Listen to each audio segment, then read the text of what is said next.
Shema. But so what? At the Absana, Nyahonya Hotamaklo Eka. In 2016, Canada, Japan, Nikutin, Kwa, Wamuto Kasa Koha. 100 cars. 100 pickups. 2016. 2016, I think, yeah, 2016. Canada, Japan, Nikutin.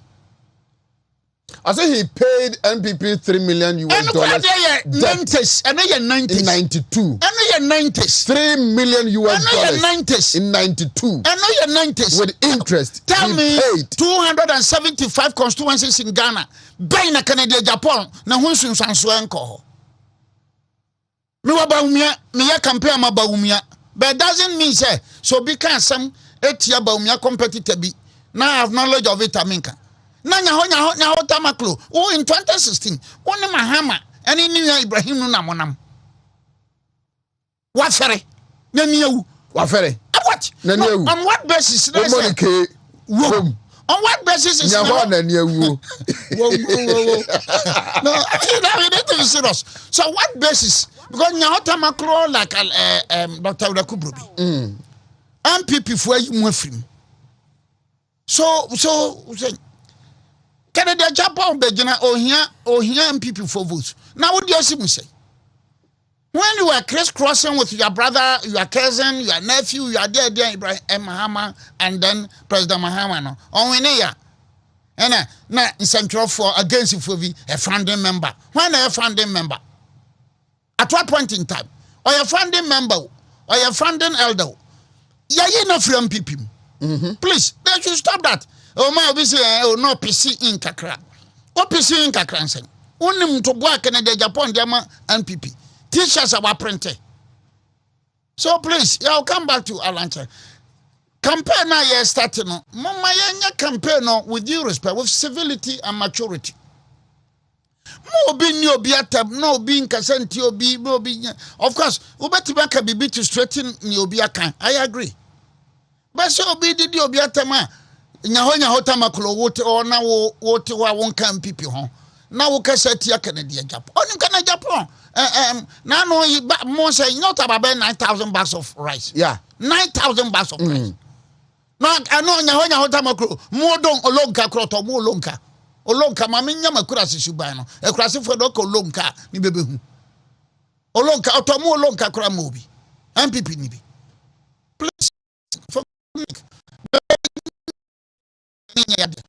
what is wrong with you? And I know for some years now, the nation, my parliamentary, Father Christmas, yeah, MPs now. This year, and I think so. 10,000 Ghana cedis also call MPs now. Last year, 20 sewing machines. Japan, parliamentary. Obi Kasa. Otamakura wonka MPP. Now, man, for a founding member. As you are saying, somebody told me he has a footprint. Every constituency, 275. Canada Japan. Baby, yeah. Canada Japan. Every constituency. Baby, I don't make up a Sramuna Medru baby. Sunyane West, Cratch be minimum. No, Toku be na Major Machano. Oh, quite nice if you cost him. Oh, yeah, the other can't hold. I say, what can't have some of me? I saw they said in so of me. I like the material resignation. So I think that in the resignation now, if I might say, Joe Gatti so announced by lunch and dear Dr. Akutoso. So, I tell me I'm about Dr. Kutodini, Ninia Dr. Bempa. Me wouldn't finish that. The man is a historian. Mr. Bempa. Dr. Kutonia, he's a historian. Mpembe bremitim tran in Chensia na olechame. Could you believe so? It was Nora and olechame say obri.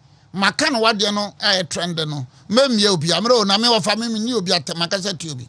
He told me say sir kwajo no not kwajo botu. Krobodi say he told me, sir, I'm sorry to say this in public. Sir, I didn't know. What for Bemba? Come on, Abakwasam. The man is good. What for them party say Ghana board chairman of Dapoha. As you say. As you say. Kai. I would have got some people no. As you say. Former Subin MP. Isaac Osei. Isaac Osei fa wontina no on kan. Unya Isaac Osei nya bempa. Hey na unya boria kasa nkwan contribution. Hey, mfantini be se ma horoba. Be say what? Ade option na nya hotamaklo eka. In 2016 Canada Japan ni kuti nkwan wo mto kase ko ha. Over 100 cars. Man, 100 pickups. 2016. 2016. I think 2016. Canada Japan Nikuti. I say he paid NPP $3 million US dollars. And they 90s. In 92. And they 90s. $3 million US dollars. 90s. In 92. And they 90s. With interest. Tell me paid 275 constituencies in Ghana. Baina Canada Japan. Na hunsun sansuenko. Me campaign ma baumia, but doesn't mean say so because some etia baumia competitor be. Now I have knowledge of it aminka. Na nya hotamaklo. Oh in 2016, one Mahama and in Ibrahim no namonam. Wafere. Naniu. Wafere. What? Naniu. On what basis? On what basis is no? No, you need to be serious. So what basis? Because Nyahota Macro like Dr. Udakubrubi. MPP for you more free. So Canada Japan Bejana Ohia MPP for votes. Now what do you say? When you were crisscrossing with your brother, your cousin, your nephew, your dear Ibrahim Mahama, and then President Mahama no. Oheneba. And na central for against you for a founding member. When a founding member? At what point in time? Or your founding member, or your founding elder, you no from people. Please, they should stop that. Oh my, we say, oh no, PC in Kakra. What PC in Kakra saying? Only to work in the Japan, Jama and PP. Teachers are printed. So please, I'll come back to Atlanta. Campaign now, you're starting. Mama, you're campaign with due respect, with civility and maturity. No being no be at no being Casanti or be no being. Of course, Ubetibaka be to straighten Niobiaka. I agree. But so be the Diobiatama. Nyahonya Hotamaklo, water or now water won't come people home. Now we can say Canada Japan. Only Canada Japan. Now no, more say not about 9,000 bags of rice. Yeah. 9,000 bags of rice. No, I know Nyahonya Hotamaklo. More don't Olonka Croto, more Lonka. Olonka maminya makurasi subano e kurasi fodo ko lonka ni bebehu olonka otomo olonka kura mobi MPP ni bi please for what is wrong with you? And I know for some years now nation ma ye parliamentary Father Christmas ye MPs ni nyina this year Wontumi and I think say 10,000 Ghana cedis also call MPs ni na honom last year 20 sewing machines Japan parliamentary obi nkasa hotamakura wonka MPP ani hwa na manfo ajeje na say founding member. As you are saying, somebody told me he has a footprint every constituency. Every 275 baby, yeah. Canada Japan. Every constituency. Baby, I no make up a semuna medru baby. Sunyane West Cratch be minimum. No toku be na major mention. Oh, quite nam civil costume.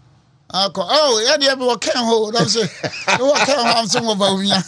Also, they said it's over me. I like the matter resignation. So I think that in the resignation now, if I might say, Joe Gatti so announced by lunch and dear Dr. Akoto so I tell me I'm about Dr. Akoto Ninia Dr. Bempa. Me wouldn't finish that. The man is a historian. Mr. Bempa. Dr. Kutonia, he's a historian. Mpembe bremitim trani nchensi ya na olechame. Could you believe so?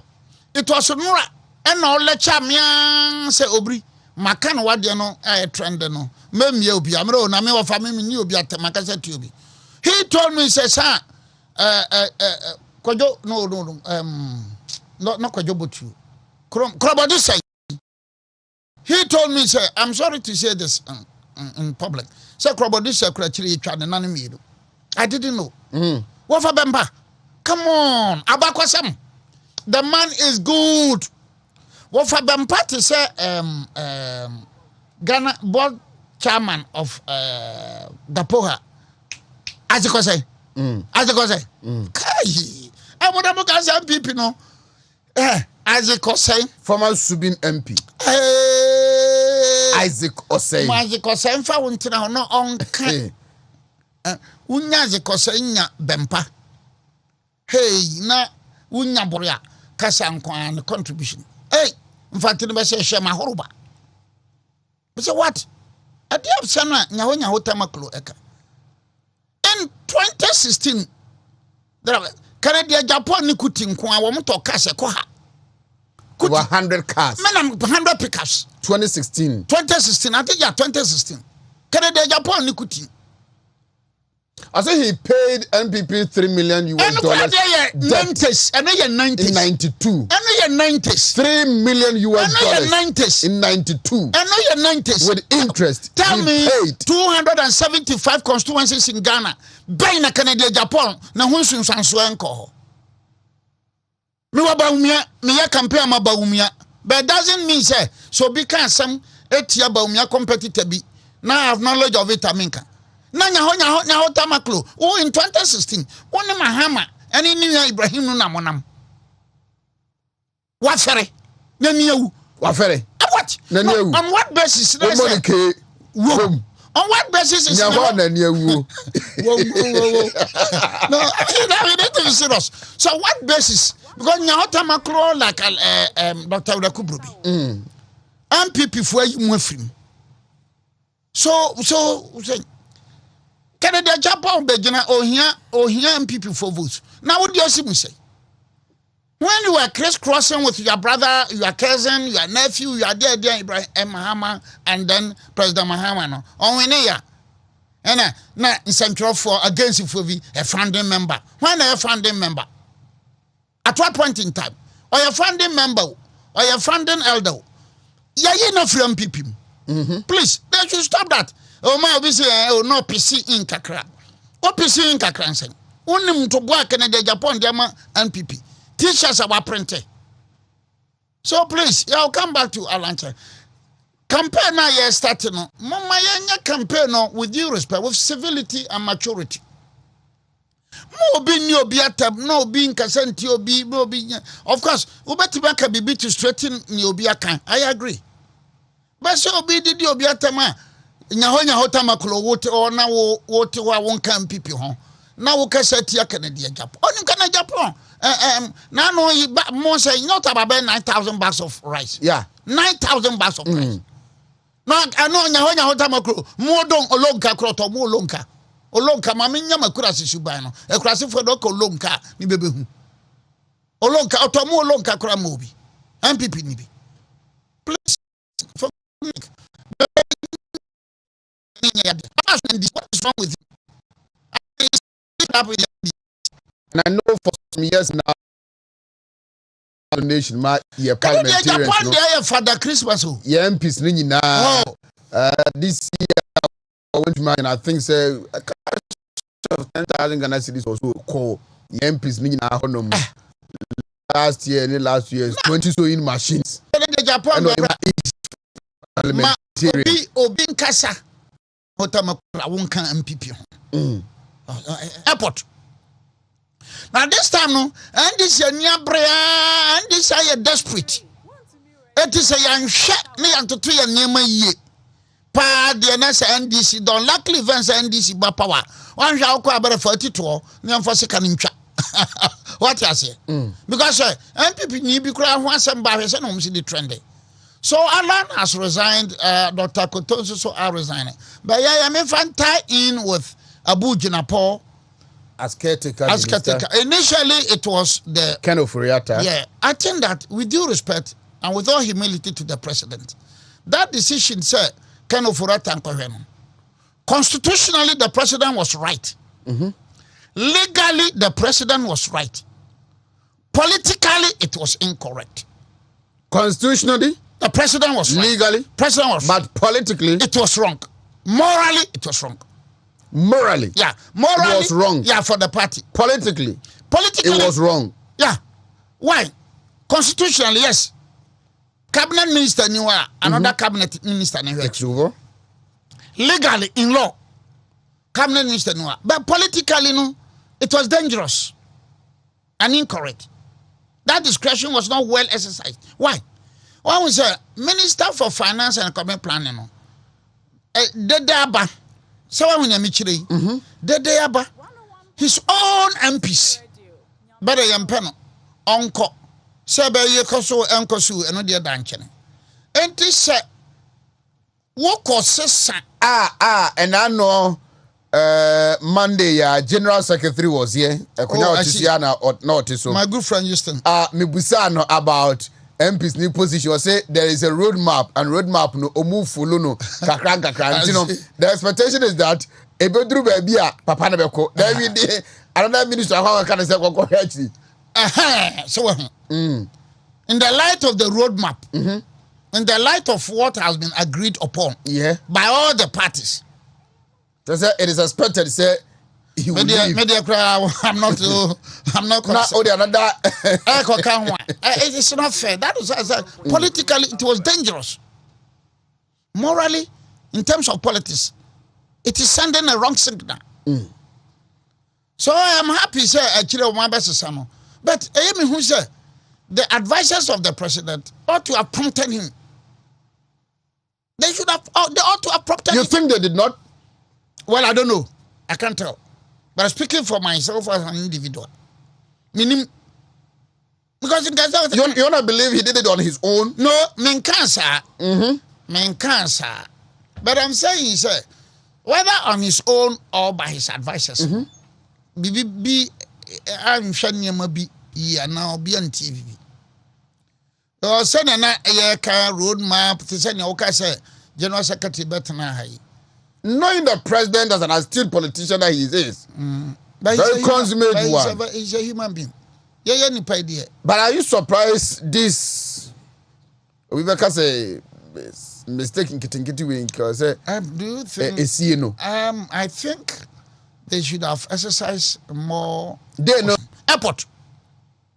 Now this time no, and this year and this are desperate. It is a young shot me and to 3 years ye. Pa the NDC don't luckily events NDC ba power. One shall go about 42 near for second. What you say? Because MPP need be cry once and by his own the trendy. So Alan has resigned, Dr. Kotonso so are resigning. But I am tie in with Abu Jinapo as caretaker. Initially, it was the kind of Furiata. Yeah, I think that with due respect and with all humility to the president, that decision said kind of Furiata. Constitutionally, the president was right. Legally, the president was right. Politically, it was incorrect. Constitutionally, the president was right. Legally, president was but politically, it was wrong. Morally, it was wrong. Morally, yeah, morally, it was wrong. Yeah, for the party. Politically, it was wrong. Yeah, why? Constitutionally, yes. Cabinet minister niwa, another cabinet minister niwa. Legally, in law, cabinet minister niwa, but politically, no, it was dangerous and incorrect. That discretion was not well exercised. Why? One was a minister for finance and economic planning. Dedaba, so when you meet Dedaba, his own MPs, better yempeno, uncle, Sebe yekoso enkosu eno de danche ne. Enti se wo kosesa and I know na we call a home pupian kakra. A fair pan obey. Yes. We look at the dadai or the said the atamfu besi ariati. Can wa my very good package. We call the men and nebu akusumu or see we in commus. we are comedies na afi na odekese ne the latter blessings no it's good kanena nkiaso we prayer yentimi contain kanena ne aso we nkede prapra yi yayi yempra fo jae empra twa yo empra twa ye sa oh yes me de ben nhu sa dabi empra twa ye sa sa me yempra ba me papa ma odum wo ye me ma me to so be 3 as 4 ti bia nya mpratwe a kawaba ti mpratwe de ye pa mpratwe ye you only have to manage it well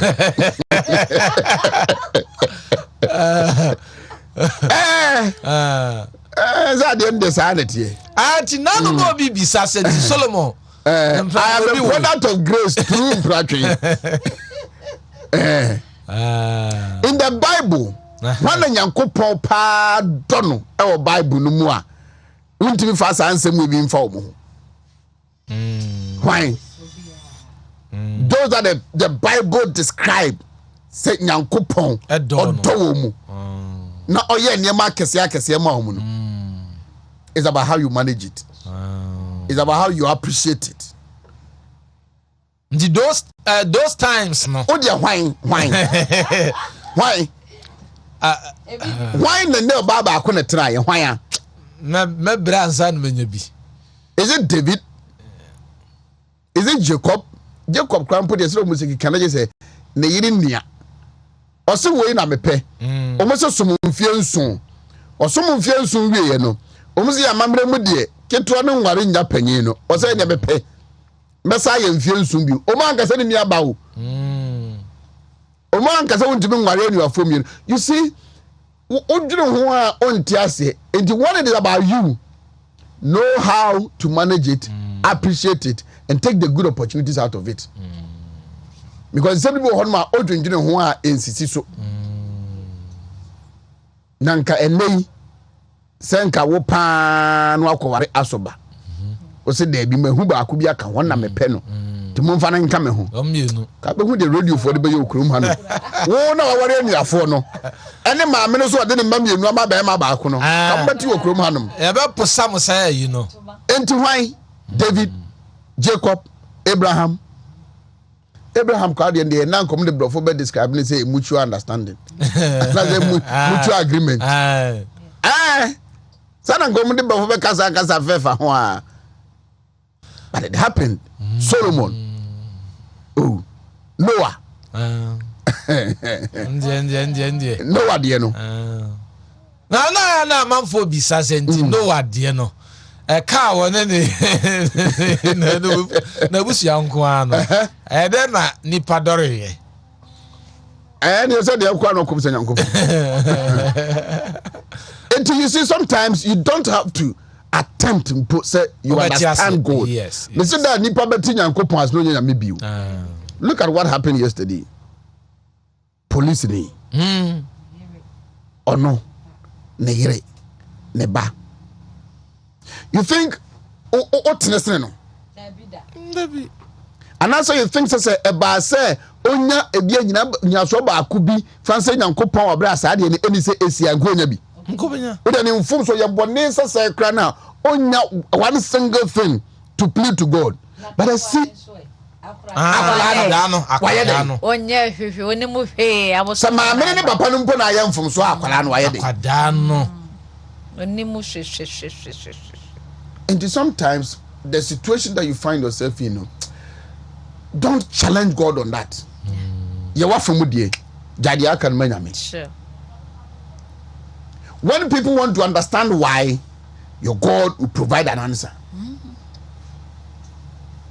and you niam no bibiri ho no man tiase nim o tiase enyeyi akwala no ayede obi nim de dache nko ba be Dabi that he or she is gone oye ne hwia enyeyi eno nche se Nyankopon onye nyame Ohinyame. Aneba. Yay. Preaching no na do the abawi no. They say quotation bi enu obi ebi sa. And na we so no. And no na dina me fie. I was trying to understand how God operates because of Prophet Victor Kusibuatin. I was trying to understand how God operates. That's me. But me na was me judge lady. That's how bad. He is a man who has never shelled where he started from. The Biao Kanasem. Sabe nya homa so mu 2.6 million Ghana cedis. And so, a chicken money Emma Victor Kusibuatin. But so, nya homa so kasa. They say bia me twa obi mpoa. Sika emu odu. But Victor Kusibuatin no. And he has never forgotten where he came from. Sure. He has never forgotten. Ni ren fi no won da. Da bia oka no kai e ka de sha afufuro nkran. Se be bia na ono wa nyame afa na bedu sam pepe so we no. He can do for anyone. The picture we cried me who are now was seeing. He can do for anyone. Ana ono ne nkoto so kra de onchen wo. Me no akoto. Me Ubusamia, the American say, and then yet and now some way about American people are near so for more so near that they have been telling them, sir, Papa is getting too much concentrated on politics. Which not yet also when ye. Sir, obey us so dear on tell some politics near in Krumanum. No. And not yet, the obey be a Papa is getting too much concentrated on politics. Ama nipa was so the money me be yard and say affect your church in the crowd. But for some your money for no. He's a stronger man and he will come out strong. I feel when I over fly on the wings of an eagle. That is a man that I know. Me there and now me posting a man for a move for and say what I know is that I am a son. Yes.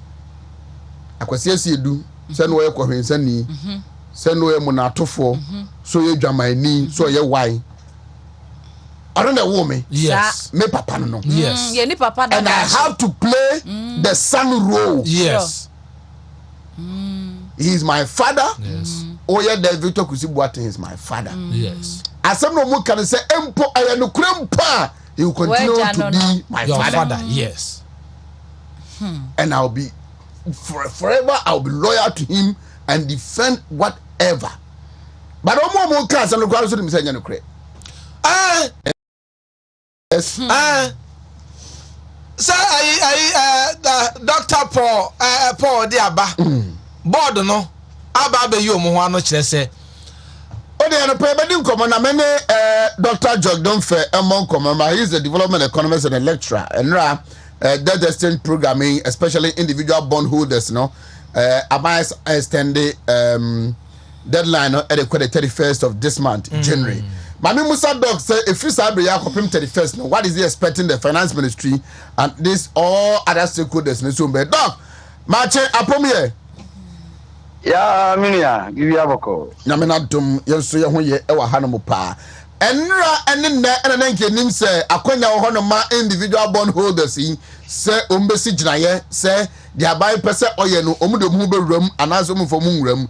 There were so many calls for an extensive stakeholder engagement aban etie between now and the 31st of January. Aban asa extended with deadline at the corner. What will you be expecting the finance ministry and all these stakeholders to be doing so that we can have a win-win situation? Yo mini abe mama mina wase na menchia wahefo anyway chief nyina. So the okay na say question no busa nkwa wasa mhwe wo intro na o na it is also answering the question to some extent. Enema mienu na meka say sabre ebi hia ma say abaibe. Enema mienu no ba ko na obo din no say extensive stakeholder consultations. Eso omoye. The intama enho akohia ne say I said dodo na nim asodie nema boni bi ebeba in an event that say yentimi and go ahead anye debt exchange na ho nsema beba enye ho niam bi a enti ebema economy na ebe ha economy ne individuals no government intimi fan to dwa yie e ma ye nti ase enam santi no mahu se mi colleagues omo other universities na ze metie professor baako from Cathedral University na chese akwayese abai na akotra baabi na that testing na ya de boni na wa head akosai say or the gunu man for so na wa punish wo meti sansam na ya na mebo etetemi e bread we say ye be ye patriotic kakra ye ma oman ho do enwura kakra enye ye nya politics no mini abema ababie no wo wiase mu ha ya obetena se wo hyemra deliberately na samra no de ye na wa mane manfo ho akere wo ababie no obeyesa entesa even not even a military government ababie no obeyesa eye asudie na aba na enframaboni nso ebo wiase afa na nyina anka first ne wa kwanya yetimi ko eurobond ekogi ye bond ibi ede be buane ye man kakra aden no 2019 na Ghana ye were reserves of $11 billion. Yeah, that happens to be the highest nominal reserves Bank of Ghana since 1957. And that translated into 4.8 months import cover. Tinetsa zene man says for few na metro tan na from aboni bi boy and then your reserves ni nyina kwa yasa. Na reserves no so nya sape usi di no abeye excuse my language toilet paper. Sa reserves eno na yeka ye dina manoni ade bia ye pia no enum na Bank of Ghana efesika de boa ba ma otua ye woni me bia ye frɛ no essential imports ya de bia ye koji ye Bank of Ghana Ministry of Health akwanya ma on sika e ma de bia omu ka na me bintu ba yare a wobekɔ akwalebu no first de ade bia na nka Ghana wunhu no ene ebi wo ho wobekɔ konfa no chi na ebi wo ho eni sa na ma ni nyina no they don't come out of blue. Pa ya dawa the be your dollars na say your reserves na the be a Bank of Ghana or sika bia abanya niam bi sa wotimi de boa no petrol kura you know ya na omo so ono omo kofa petrol omo so masene da bia anya sa anka da bia be sanline na ki akoto petrol apart from send boa no ayeden no eti enye easy sa ti ya hu say your reserves no e kofom enu na ma 2019 ni ade no 2021 krana am your reserves no na 9 billion no bia say IMF de yenko ena me no ka say your reserves no atia ba forma net you know cry 2 point something na gross no na nam says something billion enye enu na ma akohia ma say yehia IMF at all cost ya o ma meboa ye ama ye nya dollar ne kakra mo ye sidi no ho ba ya na sidi ne chinkensei baby bedru no inflation be kosoro ama nema bo be yedene Ghana be yedene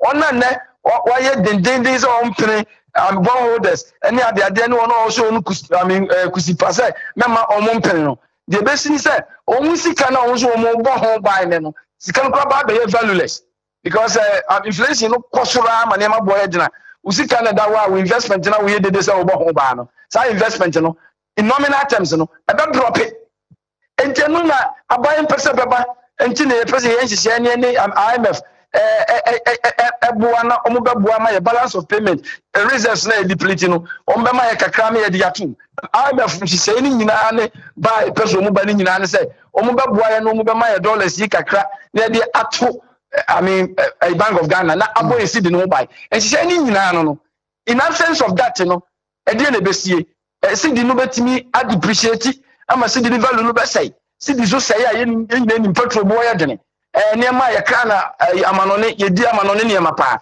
ne bo be ya dene ne ma bo be ya dene inflation be kosoro kosoro usidi na ena investment na wano ya dene ni say we protect no ni nyina be kofom enti asem we no ya ade ni kwase edidi agrokora na say da make no ebi abai ma timamufuo no especially yenye bondholders kura na yesa yegina simpie so aye bo say said yes no abai mismanagement but this also na mebo na me hu dia menye because Ghana if I see kasam no mini abema no kwasam ne say since 2017 there be an recording negative primary balance yeah kyerɛ sɛ yɛ sika na uyi ayi sika wonsi ho kura yɛ tua bosia wonsi ho yɛ tua na yɛ sika na yɛ gyegye no na entimi enso ya no akɔhomabɔ for the first time in 15 years 2017 ɛna yɛ timi ɛma uyi bosia wonsi ho firi wa yɛ fɛ interest payment no yɛ sika yɛ gyegye timi boro ya akɔhomabɔ so 2018 ɛboro so 2019 ɛboro so nti yɛ fɛ no positive primary balance. You know, positive primary balance for 3 consecutive years. Now, go down because a abandoned mismanagement in a you know, boy, and that's a sabi person over 10 years. Sabi now we are on number 4. You may be a boy and from a body, even a boy, and this idea we have. A woman, sir, individual bondholders, meaning pa, will be on one, not and none of why, sabi or DDG. It is a buy echo fast science area bar. One real nana or no so nasty Muslim acquire basa. And nothing else about this after isia. Now more say in absence of that, you know. So I'm a from commodity, you know, a bechana. Se becha there, and the next I buy and as uncle Funo and many more buy etiminya aquenya na otimi a yes science say and a debt exchange, you know. Debt exchange meaning the chance I katutu. I buy it to tunica because I've been an IMF so babua. This I buy cutting expenditure. Abaya expenditure no so no e akese mienu kese ba ko paaye akatua ya yetua no busia hunsi ho last year nko abaya di sika 37 billion Ghana cedis ene kotua esi ho ano di mu 34 almost 35 billion etua adwumayefo ka adwumayefo akatua abaya intimate so ani ma we mienu wo ka bo ma mini ya revenue na ejeje no eboro so enti yesi enti expenditure so a but in the say as gracia for 4 years in Ethiopia and you know and your problems are bring if you say government should cut its size so about equally ministers in United near for one minister we still cannot solve this particular problem a problem what say remuneration no any interest payments no and then a major issues and say you can want some as I look at remuneration buy sa to 30%. That's last year, we almost 35 billion. That's now the 30% account. Calculate 30%. 35 billion. Never 35. As this year, I buy the over 40 something billion to workers. And buy the abo and IMF and say, I want to mean Tiaketia's name on fat Ubiawa buy a Juman view. Said the Bayer, the Abai piano and no monoso. Now interest payment, then I almost say, yes, share. Na ona abadi wonka brown afibia otua no ontutu ka tika tutu no e ka no ebi ye domestic ebi ye external no enkomo gusu a ye edie ya external fo no kra no de ni nya ntie say de bi more cooperative but internal fo na ye ne no asem no ba ntusaso bo ne ba e be ka ye no ye na ye gira park so ye gira park e chia ye tutu ne ma e ba park so wana oye bondholders no ya na ya obebem say abai ni yes ahye ya tunyo masam na making obi won no plan woni bon no bi o so asem me bai no obose ya na ni age se abasa na ya na me ka say so patriotism no adwane ko henifa ya enne no anipa bi wo time abai ya say Ghana pop tunde kwa na ope me twin ho amenti ase na wo gesa no empanyize kusibedo usa misa se yeya ye nyina na yatim se ese kodwo na se enu ntino e ma waba ya wo pese ba na ba oba ba to dia ase no obeya ni ye dia duru dia na aduru no na dia senka ye nyina ya no ko bankrom kan se ye ni yi a na nka ye koye ni aya se kra ye ko o tweme twe because nsuo si ho ye nyina su kom de obi apese de wo se nsuo no na kra no wa sofa ma sofa ne ye atwi se yetimi ye nhyeche papa na se ye ka se o menu apanyini wa me no ka se wo na se wo sansuo no na wo wi a kwakudum fe me so ma ko sansuo na no ma ye ye sa nhyeche na ye obi an be sansuo na no ama kra na da ho bokọ na emum ekobasa wo twena me twa kra no bo eboso a ebogu ye nyina ye tiri so sa dia ye enye sam ketwa se me menu ama especially ona o kira dia ti samia sikasam niam a omumpa ene omugina am simple so omubose no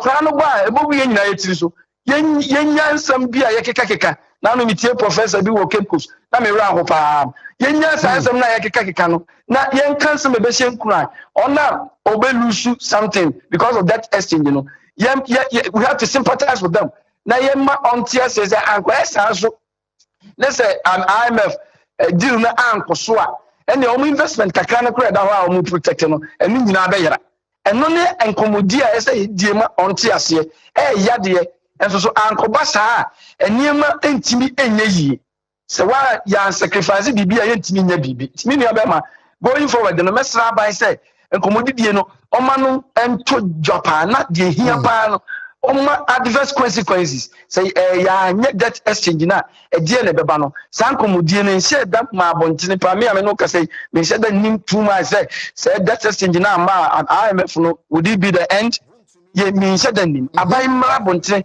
na o me yehu unfortunately can be use as asab no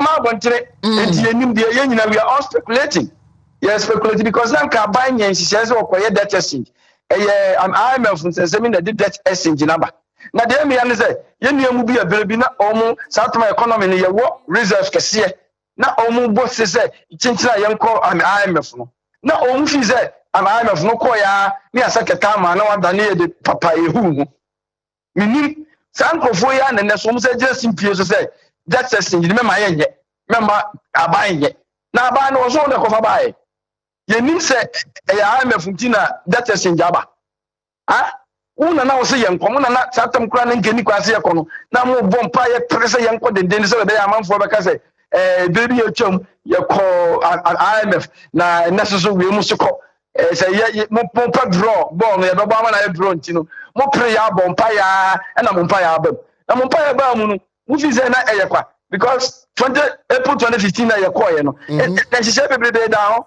yeah, yenim ye for so buy ma all the taxes be buy ma in fact say be condom crown about the tax etoso carry for about the tax to us ni na we Ghana ha ye hu ye enti enye yize enye better sa abai I mean obi medical school 2015 ni ade ba ni emfa da juma teacher for mu wi school nyina o sara no ma akwa gu ministry say o mu nya juma nye ye na we Ghana ha ye hu ye eti se wo ko wa tu fie na wo ye won hye na akire no wo ho akire wonti wa ko se obi meboa wo no nipa ko no wo ba odi ni nyansa na ebe onye nyansa na odi be ya ma wo enu nti na nanka na ye bompa ye se ni kwase ye duru wo no na ma bompa ya se ye nkone na yakwa mo am so na mo se hye no so mo mpese ye be sa apene so beto za asa mambu na mo prese mo be di bi ntantem na emum enye Ghana no kondo Dr.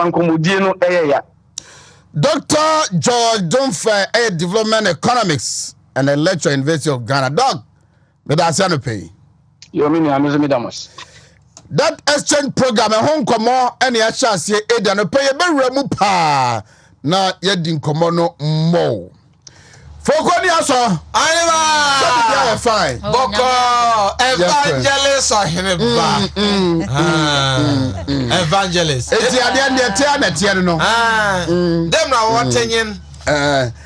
Ni nyina ye Dr. Mahmoud Bawumientra. Ni nyina ye Dr. Mahmoud Bawumientra. Asemo. Ha. Victor Kusibu atata nyina na se no. Ne tofa bo. No. Dr. Mahmoud Bawumia intra. Ebi fifie. Ebi fie ni aye ho. Ebi free asofo bi omu free say omu na nke say enjoy privileges are or enjoy no. Ebi so say amanyosem. Me and I'm never pack aside twice.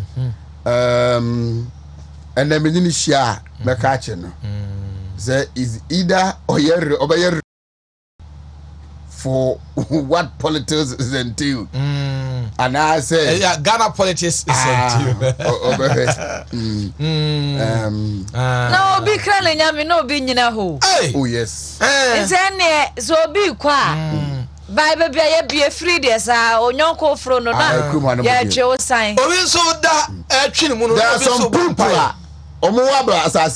when you fight them, you are fighting the grace of God. Sure. And you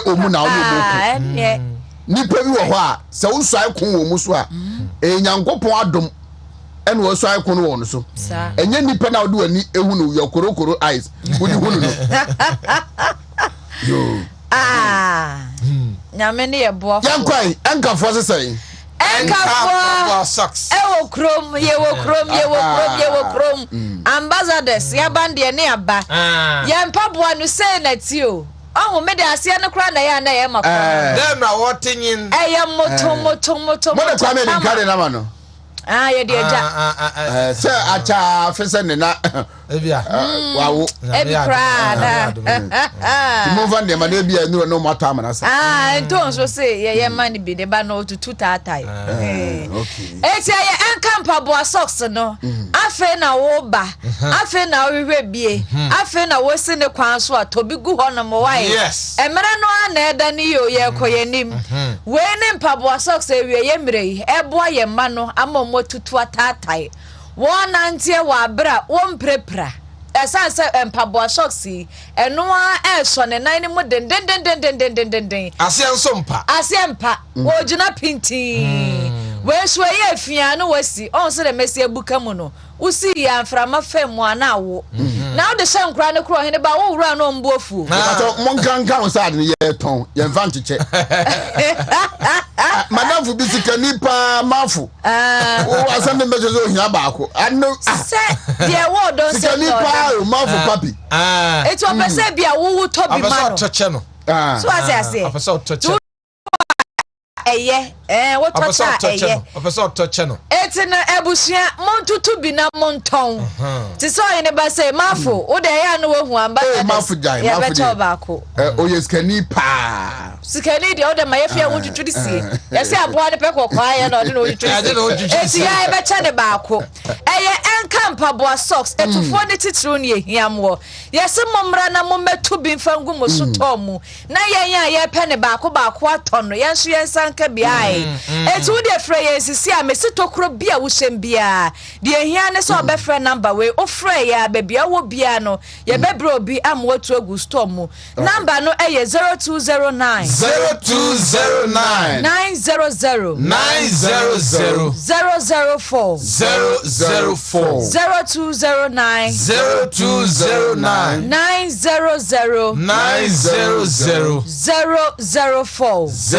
004 Edia ye jeswa enka mpaboa socks na chese dos dudu bia wo petu bia mame mbobusa ya opoku mensa se obeto bia ya maache mejusu eburu oho ye nyame abaro ma aka se eka odi no betua metua na se one pa fi ene ye da be 16th and 17th January one pa last year sabe no we she ma be 6 happy birthday na de I feel as me head ante wonka God no go shame us. God will never shame us.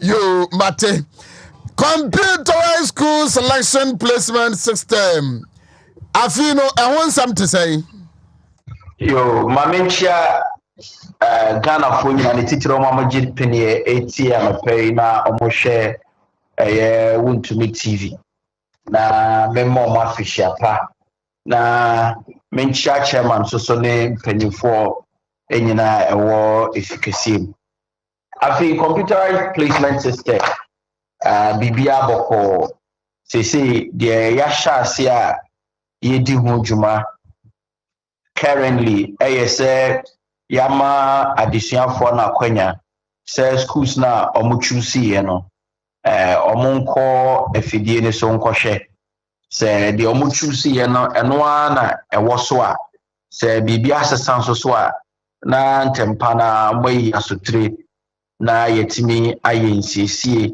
ade ama wo mo yenti a etisa ne se unse placement no by choice no so Ghana Education Service and Ghana TVET service intimate na ho emfa emrane show mo se me ankasa mabomodin HUC school ade ama obentin asemesi anase obentin was the choice ne ye audition no ana akoda akro na nkasa a choice and I said there and a crap pese or pese welcome a hot choices and yana yama omoye it drew before I made placement no ya momu nyina akonya kese se omonko system ne so na omonko nkohwe de ho na se bibi atochema ana se bibi assistant free choices no moye na then quickly na yabomodi na yesiesie edi amon enti eno ne na watwi ekosi na watwi awie yegusu a yetu ho anamo enti started 14th no na ebewi on the 22nd of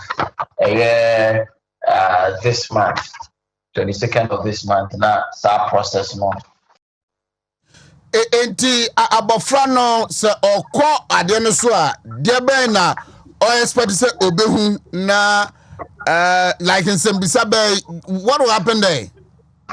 Okay, so a call portal ne so a as we speak number bi abofra bi the register ya send code bi e the massa unique number no say uti no pay na say enye o maami ana o papa number and now UCD registration na tempana number ko na the registration no wa na mo ko hwehwe sa number ko no na efa konya code no tell be abitimi dey access platform enti the obedi the pakro ne be kan ne say ube you see phone na dia any phone bia e kra bia na pese o use edi to sa na moya o dial star 899 star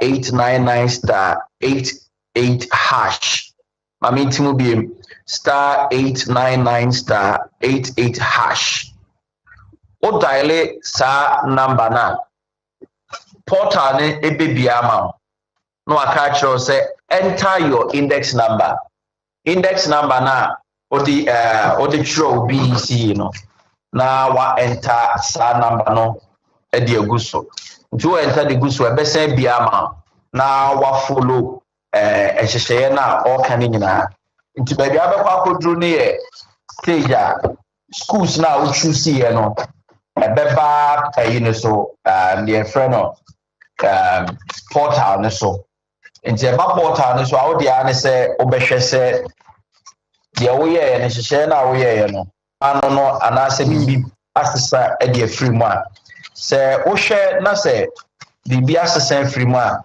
de obeye ne se obefre 0556 541525 0556 541525 na wafre na wafile sa complain no ede ama Na ye frem ba fa de oh ene sa wafre me ama fa bi o na enkwala pem no se omi na try number ya the probability say obefre onya network challenges near the ade no how are you seeking to address this?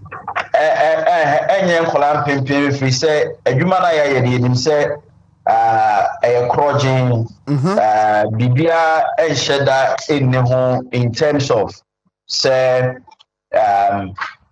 problem and answer the challenge will be say because no so you are anticipating say ombenya this challenge ne be kakra bi. Yes, exactly.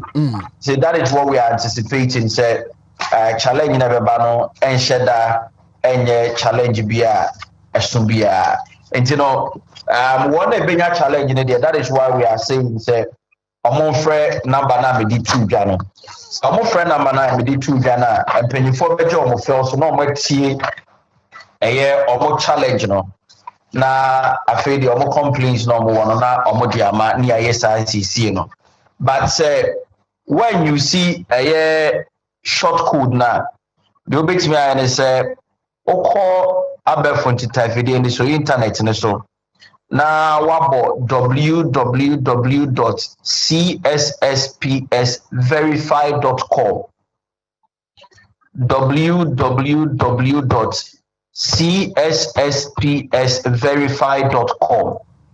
That's what they want to do. There be and what? Say computerized school selection placement system and the charity. I know CSSPS.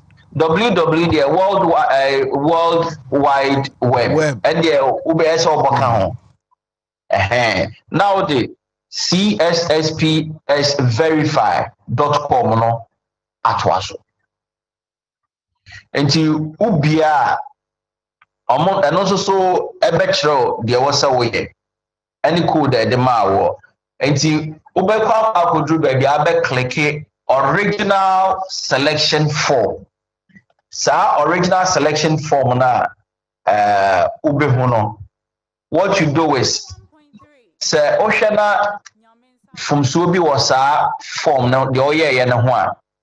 The obey say obe copy. O copy now was send it at the ama CSSPS 2021@gmail.com. CSSPS 2021@gmail.com. Now what send this form now a copy no at the amasa email address we and also so about the dear ho now ya NCC the amount.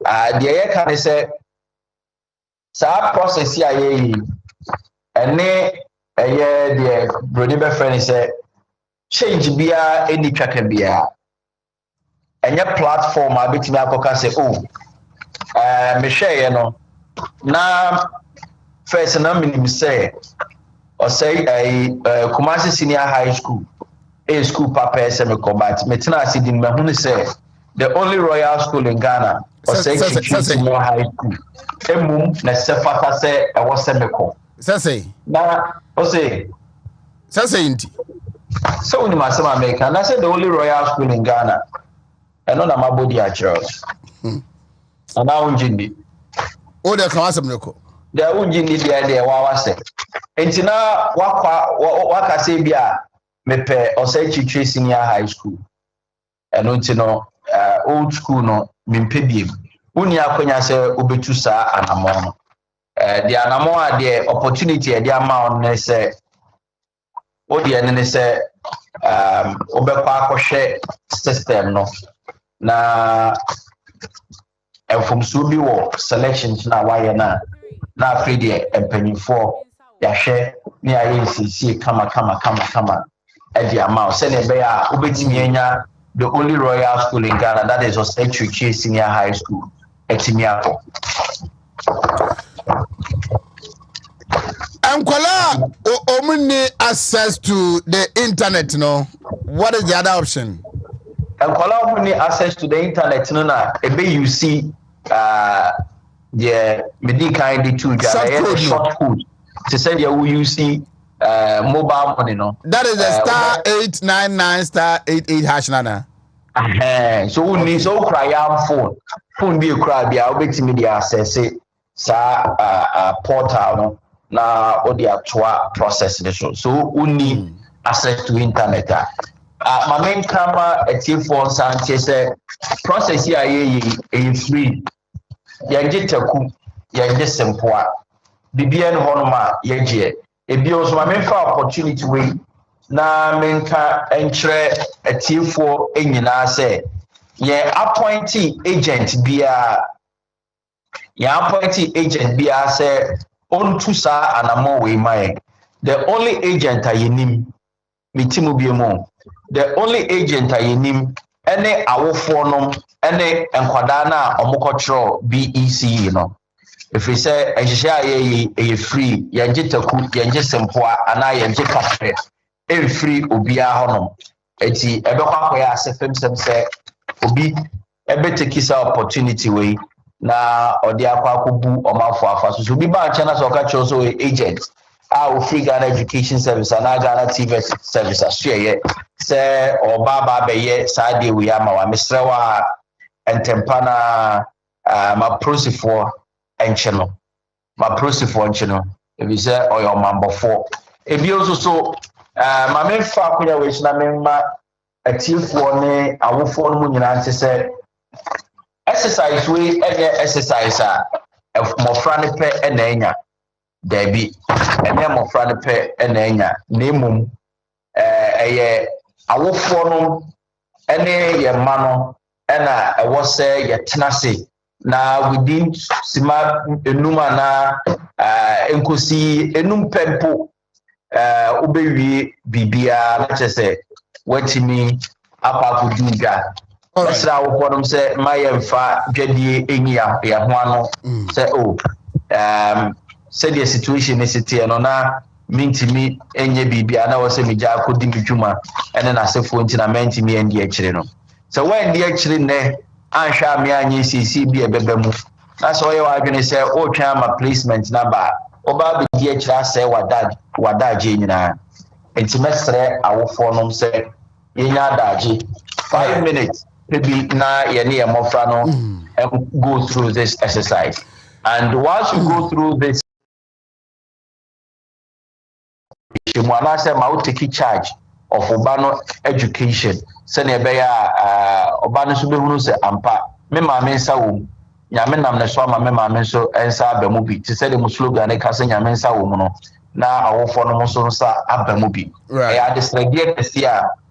Made to for ne awofo no manim my say manon kwa asede me da say French Medication Minister and Director General am I but you make a mo memo so ati right Oboguman Sayao Deputy PRO Education Ministry Yanko akamo 6 minutes 6 and 4 ya jitum am so 4 crowd for the said about every sisi it's rapoi da wo ka ta wo be dwaso na no pe ni ti ni kon sisi ni ko twadwe na beti na batwa na ba kon na poso efia hade wo ba ye twani ti aye ka no O B D ni a kira se se obia bedidi. I was on Ajiba Kumasi. Yeah, Papa was in town. Meant to visit Asia. Now, Eddie baby. Kamala, I want. Or would you maybe be? Come on to me, baby. Mamma Kasai. Good. See a Chiano. Namon Gongo Strano. So, my Ina. Is it my mama permission, Monko? And yeah, no, we do VIP station. Most of them Pario, do move from Monko. We are to know. We do a month for bus, be I ready to be a month for. Most of them call COP down Pario and to move from Monko. Mudrunka, Muka be a muffle.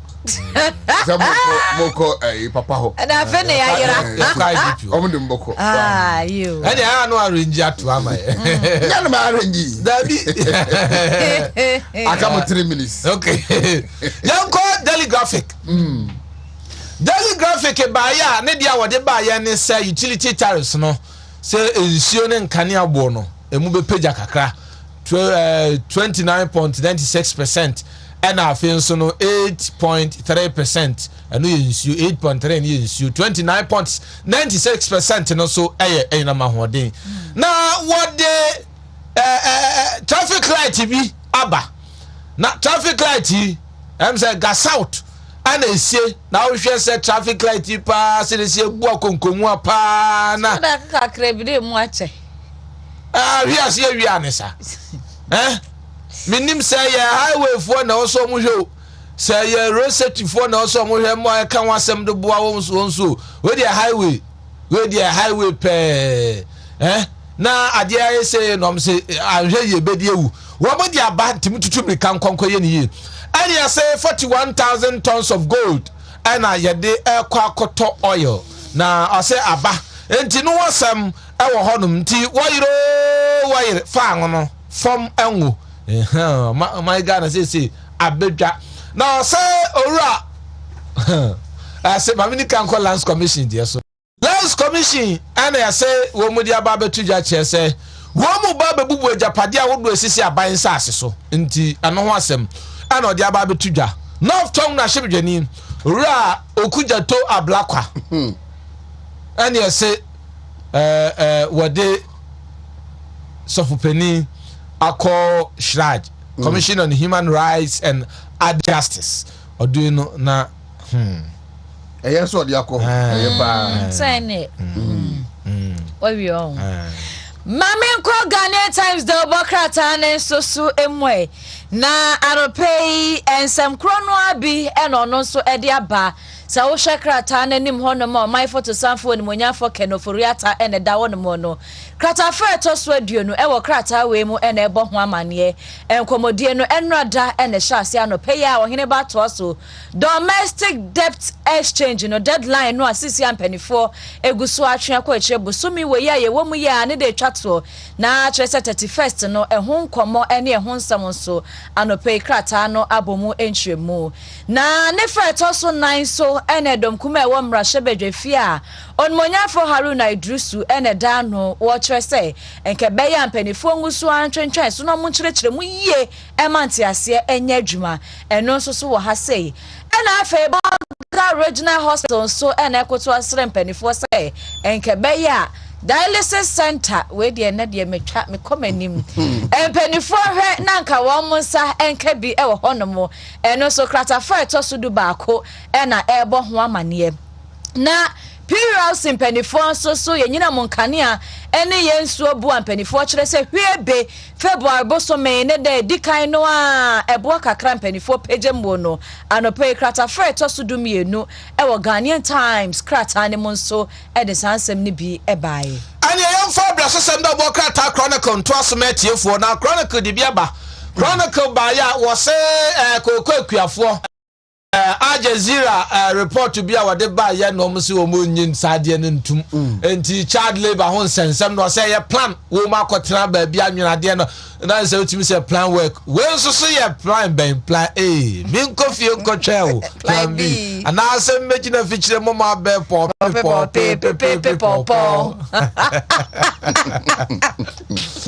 enti wa say o 3 minutes na kana de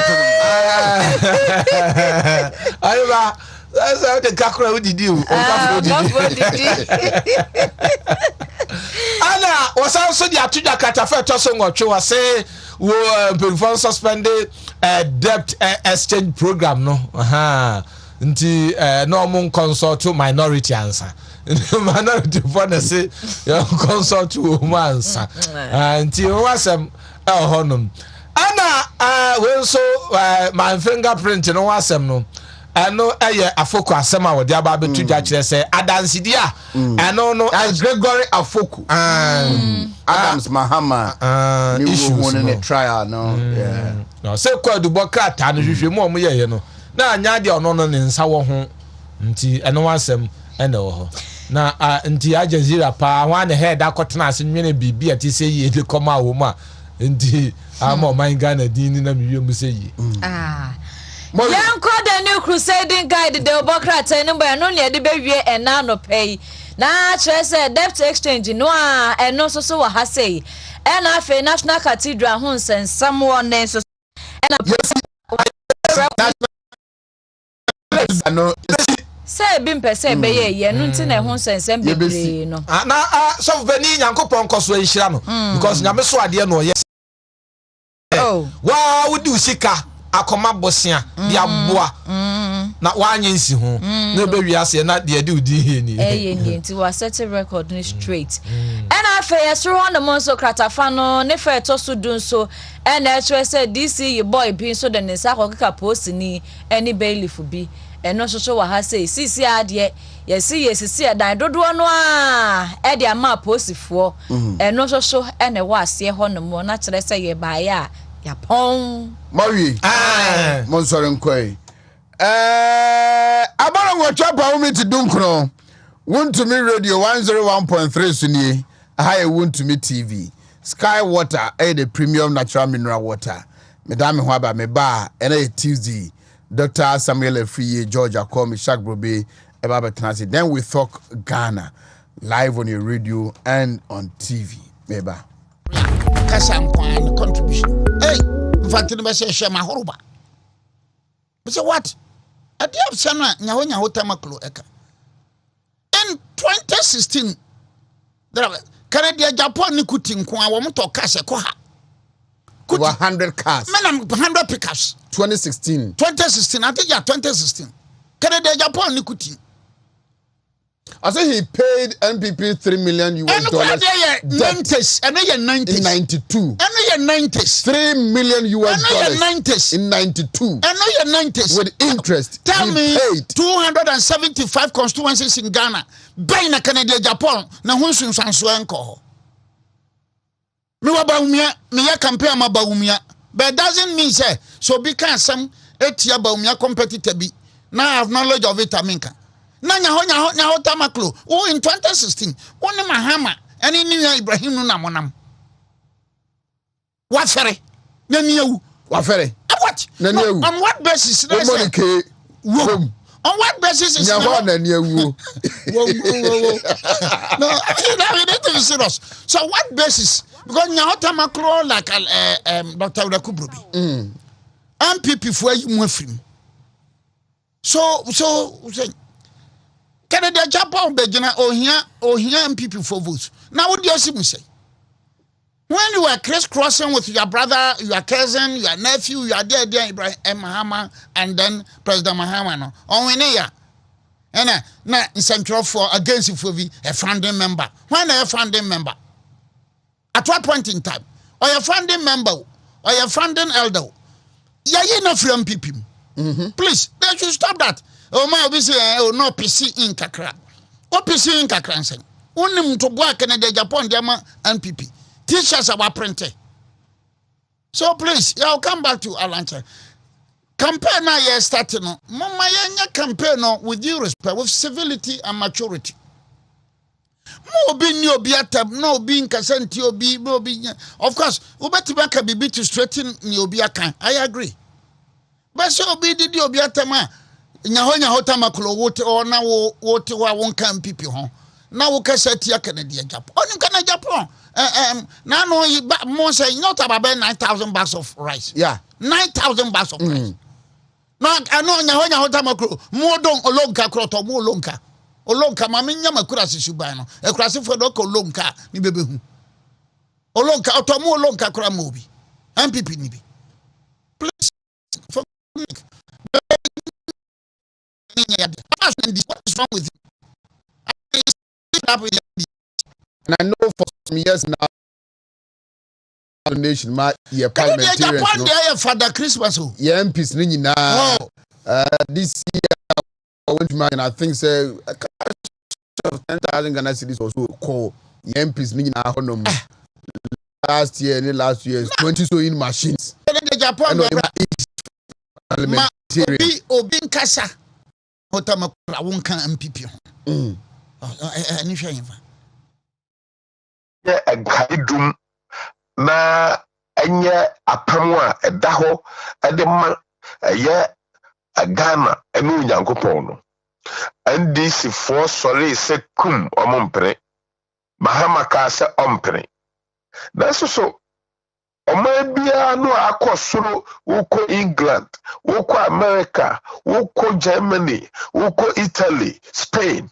Oma bia develop bia no ye wo Nyankopon fie o. Na no day ye enu adai ana ehu se ye nua kuma ka MPP for na ketete no okujato MPP for ana yetete no yahwe no ana Johnny free Yanchain Kokodi NDC for her and the free hono. I say, ye nim and yaman ababe wula okuja tomua. Just an yama bia, or yanin sambia or kabia, no yabasabasa guma. I said, the name some more, the ababe 2 years, sorry, yipa. A year Reverend Kusi Boating. Or did a passport and then Yama Bebre, the Ababisi war, Akasa, Editia, a year Cathedral. Now, all Kakrampo say, a year 2.6 million, that's billion, Akono. Reverend Kusi Boating, minimum about 35 years ago. Now, Oheneba also make us a radio swatcher. Now, Reverend Kusi Boating,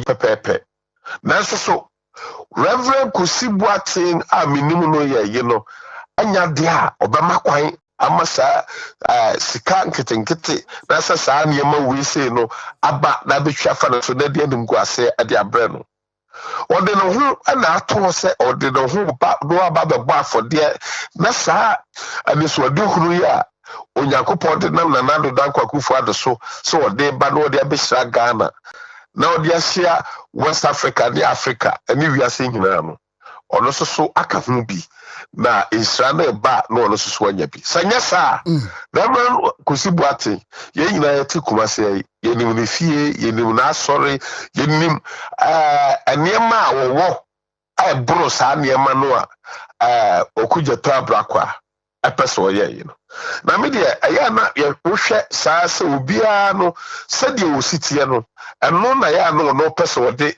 ade baba ma obi because sa corruption asemwa aye okujeto abrakwa baba kano hwe corruption bia ye corruption no abla uwie school no Ghana ye mra ene se so uwie school here I was say oye national service national service no waye na so obi a wonya national service no ya ma deputy minister na okura no sabre wo certificate kura won sankan yo na so na teacher fo nyina ya fra wo mo a wo ana omoba wo transi ansa no mo nyina aba betransi wo lessons na mo kira wade no ansa no matrasi na se okoto de yase de bodwe nyanya nkyere nya no manonko okujato abrakwa bitufo sasa niema wo ye yi ana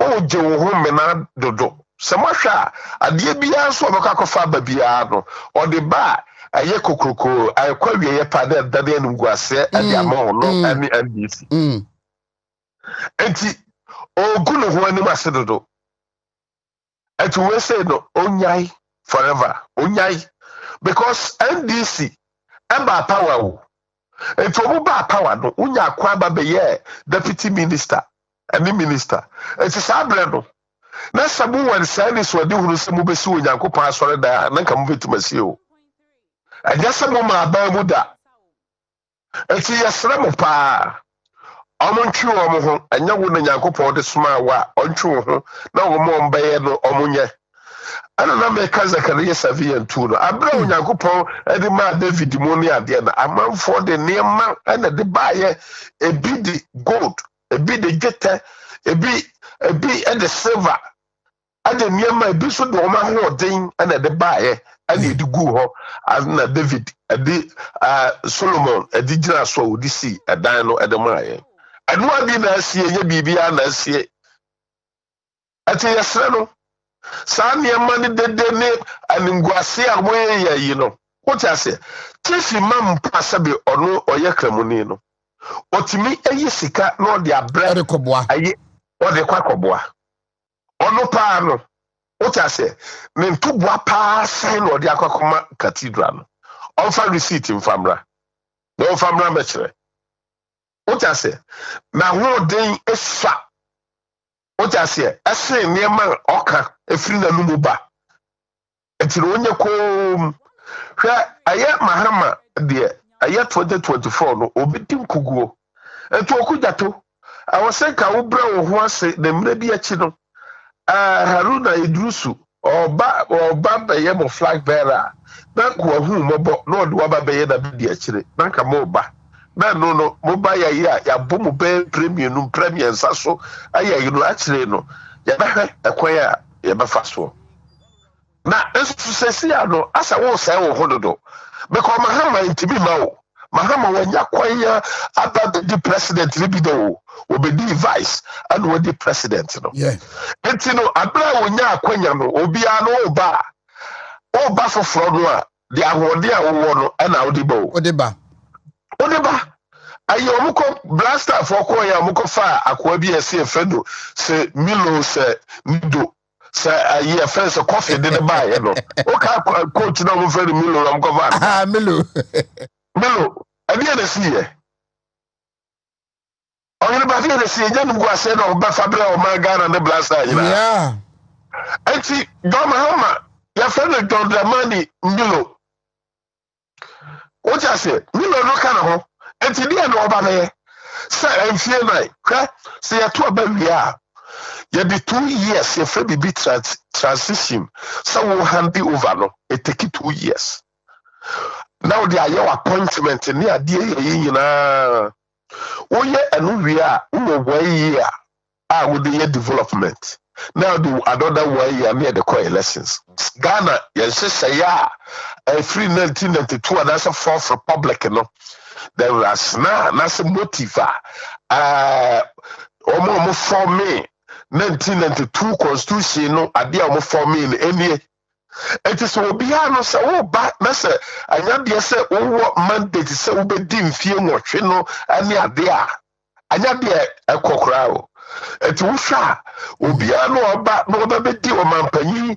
ai na akwa akire ye bia no oka say mfie na no mpo iswa o mampanyi ni kofo okaye yewura tamas kai do mahama na akura mpo kai so do mahama na akura eti nyati modern ni abro aye a aye dan na obi a oba sa yakopon fan kwa chisia ni so esusomra so na yakopon pre ma John Dramani Milo ontimi masa what I say eti obi a aka wo ba mfie na de na wo ba be ye hwem free 2020 eba 2023 Ghana ni wiasia fa na nyina ye free covid mu ape na Russia ni Ukraine war ba ye wiasia fa na nyina no obi ahun torda aye UK every day be be sorry bia no ye companies 50 egu enti amanfo omunam street so a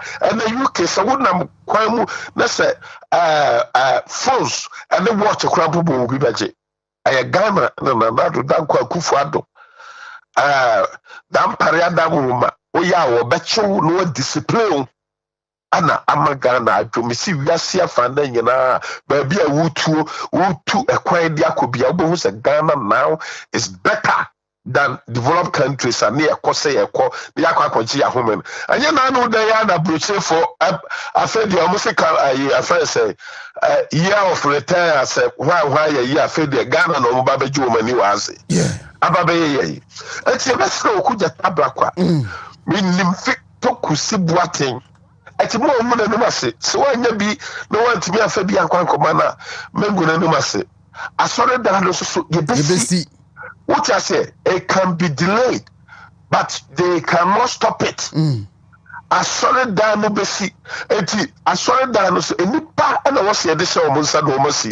And ya before and I sense am for. Eti one more do mo ba for there. So mo do mo beto am yes ya down no Onyankopon hira wo mo. Na masra wo mo say. I saw it down na omusie no. Omo website. To be a website na omo sase se omo upload enema omo ye gina no omo upload ewoso enti obi anu a wo be se okọ website no so na akọhwe Cathedral no bia no ebetimi atew sika bi ewoso na sese ne nyina no omo di receive funds a ebetimi aboa ama sa Cathedral na ye ka ho asem no aso atimi abaso menim asem be wie no na me ka kire aye Reverend Kusibuatin say adifo omudi kan ne ade nyina ne twa so de to wo mo so di bikura pokokotu mu ne ade ye etima omwa dia amanfo beka na ade a osomo a ye dia man se osomo no because we can Matthew chapter 23 verse 11 na we say obia no person ye bia osomo onye osomfo what I say onye osomfo ento osomfo no eno Onyankopon nam so amana no ye de reverend dia ba beka no ho ento wonu so se obesom no wasom Ghana no amanako sanema ye beka to le so ne ntro ye yire de enya de a I was say, Ibuna Bamukura. na onyere no ho se obetimi asoma amanakọ we ani afutu semo a ne aye chama Wontumi meso mede bama minua na se onyere no ho na aye okuja tabra kwa ne NDC fo ne de o ti ase nyamesom na sa asore da na yesie na omusuro omunusi yesibia ahwe ya na ama omo party na dia na ama bio eventi na omusuro aye kakai ade ama wo mo na so ekwan bia so ne yebesi we ni ade a mewo edema Ghana ena no pai onyankopon nhira mu nyina amen chairman Wontumi eno Prophet Victor Kusi Boateng the National Cathedral Okujeto Ablakwa water, the premium natural mineral water 0501447107 and answer Obakot Decham so Plaza Street on the old health insurance building no street no so na wako akwaje sky water no se ukotudo akotom and answer okofi akofini abusua akwache eno edie eno George Akom Setra Afram Plains Adesia Kron Orefia ha Watanase Samuel Afriye PhD Onoso Eba na Ishakche Brobi so Aba Dr. Mensa Herbal Clinic also friend was 0245 958 768 laboratory service scan services physiotherapy home clinic nina orenda bi ho nemum say stroke diabetes hepatitis B infertility impotency asthma skin diseases any STIs no ubeko Kochi Accra Kaswa Kofrodia Takra de Takwa Sunyane say regional say Dunkwa on a fin and as a go so na on Dr. Mensa Herbal Clinic empedifo edi enkomo na bibia I fine at the amount yemra na yemesha say any come 40 after 8 and a Tuesday 17th January 2023 Akom machi yewra mejo so Oheneba menua ohoye me hoye pa na won so e nyame na dom yo crying me ti chairman ni amamani age ne share face to face a check kakra enche bebre na sense de okọ na ho megim se de no e kan toro ha na bibide bere mapia bontin sometimes no say bibia nko kan papa ya enye grade se bibia nsi ya bebre ha wo mo mpese o mo beba bontin but wan pie nso a na o yakadem nti yema ahwefo nyina achi chiatiefo o mo mo tie nka wa chirichiri no benchire nyina adofo besime mfa nkra kase emrew na se wo som Ghana pa wo yade me be nyina metie nkomo no kama yenso so ye ho ye minchia party mpanimfo nyina from neck basic polling stations na minchia madeshe wasacha farm plains in the district capital Edrobonso ye hwese minua Dr. Free ni minua Ishak beba be kensa ma minchia academic patriots na minkasa wo so sumo man o akonu asan bebre so Oheneba adiachi na me be won sama wo kan nyina na matie din sometimes wo shase yesa na motivate ye my spirit no so kosoro from the point is now we can be so say the bcbia no yemfa se da manyankopon nkonka bone ne yehweso edi kum nipa wo wiase de anka sabe nka nipa dodo no aye de asa but nyankopon nya kwanya de mu bia se be wo ye de dubo eni kura be sachira wadwe na nye no so ene bia situations bi kum e de ba cause we job kura se be no nya ehwe so nyame eso ne hweye nti ni nyina aka enipa brabo ho sometimes no ya medie menya kwanya metaka na mesa can be say we need to always be positive but we as you will distract us and so ho distract us no ye omo a wo wani mo ndo mpese wo motwe wo sai bi wo bible mu a yetiti bi so abeka ye ho aye no wo mote nti de besi bia no say wo far from baby a ye kasa ye papa Victor Kusi Boateng die ya ye bedomo suko ne pa ni nyina ya de a cha machine nkunan pa Oheneba manyo nti se wo shatare a pam coat fufuru guso coat a wo pam guso ne se ubeye more strong na watimi resist eniema e befra bontia ba resistance ne se obi abeka bia wo ma no emu wabem ne mumu be koso akwanim once the last time no me be catch we say enipa bebre mpamanyo because of some of these reasons but yeso yentimi nyama enkrofo bisa once said the aname catch we say Martin Luther King Jr. no work as the silence of the good people in the society is a betrayal. But on the other side, said the platoon so kind. So it was one of the penalties for refusing to participate in politics is that you end up being governed by your inferiors. Not just as also so case nunti umfa hunya manyosemwa. Na se bi obi kra umfata ene kodwene o man ho e de ho sunsanso abro. So we need to participate in all aspects. Na the here ne se wan kasa no a wodo ho gym no. Ube hu se niema e won chen no doso a be ba be ka ho. And you hear commentary about from Enra nyina no a obia wo ne reaction. There have been misreactions. But you know black and nsem no bebre ha e be ka ho asem no.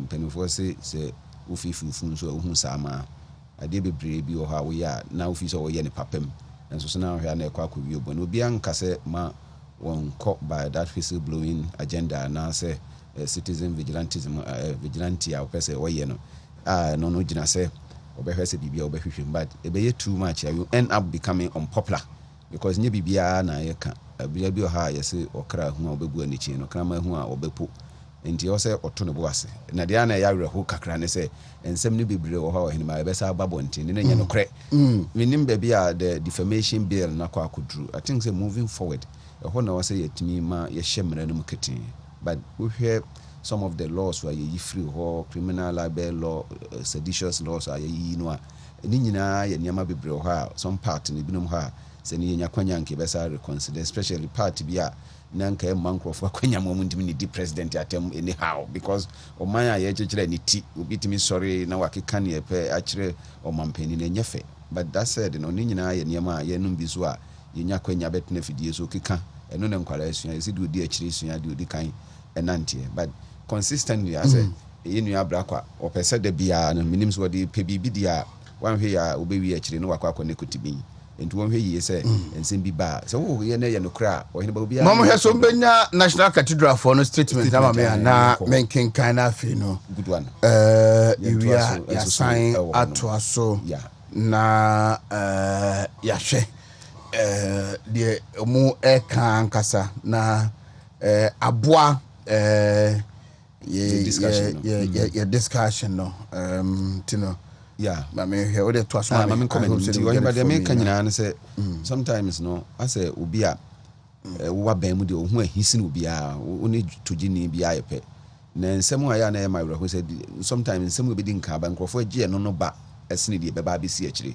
enti mpanifo kra kan ezenka odi kan wo court na oni bi mo but medinka kan de bia consistent Oheneba me kasa asem we ya people feel say bia I'm trying to be so what they say impressive anase bibisa say saa de no a ebu oman no hu fin ne niam ahodo a ye de say amamu ese nipa ese obi a sebe wabobra ne integrity ne ade ade a wo kotena ba bi ne bi kura wo pese wo ka ho asem mamu bi a so ye ka ho asem no eno no some of us no ya na yeso nwanwa kakra because obi a ye nipa ena wo ka asem ade ye no kre ena wo so wo ka say wakwanya say freedom of speech any other democratic issues so ayo in terms of nipa kwanya yenya kasa kire ya adwene doesn't mean say bibia no o say ye fasa akwan no so ne ye de kɔ ne bɔne mu enka wo hwɛ a ka ye hwɛ sɛ asɛm we ha wadwene bɛkɔ akɔka na waka no nukrem but say wo come for a reason and for a particular ulterior motive a wo di gina so aya de be say obi di Oheneba ye nyina no enso so na sɛ de me ka na manyo be bata bibia ho a na nasɛm ɛka ayɛdin sɛbe papa kusi sɛ de na wo kan nyɛ sɛ ebia ade obewura mu yi ɛn wɔte ne ba bi sɛ sɔfo a enka wonya kwan kra ncha enkeka bi but obi anso nim sɛ aban a ba ko nyina no sa ne ma no ebi si a yin kwan ɛfa so ɛkan ba sɛ de na me kan ablakwa consistently de bia we refia wo sha ase na sa presidential travels ahodo a na ebe yi sɛ ya no wɔkɔgye ho paade a menim obi anka sɛ ade a obi bɛyɛ bɔne no ma yɛnka ho but oh can de ye no kore but if you do that with a negative mindset emwa ma eniema no wo ye no kore bia obenya support no meka se emwa wo hwe na no de odi nka be kan ye on the cathedral se sika bia mpanifo a ye de ahwe mo sa trustees no o ma ye no mo na akire ye ba bonte se enye no kore enura de ye ba ye the other side of identity near the identity I'm not interested in that aspect but se sika Oheneba voluntarily wo wagina so se bia pese wo boa sabi mpanimfo se we anya bibia mo ase ye monokro no se yesi ye nyina no bitima contribute no bi ehun fi se ahokyira ba na o ye pre finance no wagini sika na wonu mu aso konwie na ugina so ebu aten se nipa no be cry conflict of interest can cry where we are one ma at the end of we know be public support and as public sympathy no enwie pay and he said yeah kind no say be a bibi sinani so na bota bi sinani so a on to no boys because one of the times I will be a big cause mess kese no not just say you are doomed and work on him no as I've said, he has to take his time, do authentication of some of the things that were there. But anybody then that's no discussion.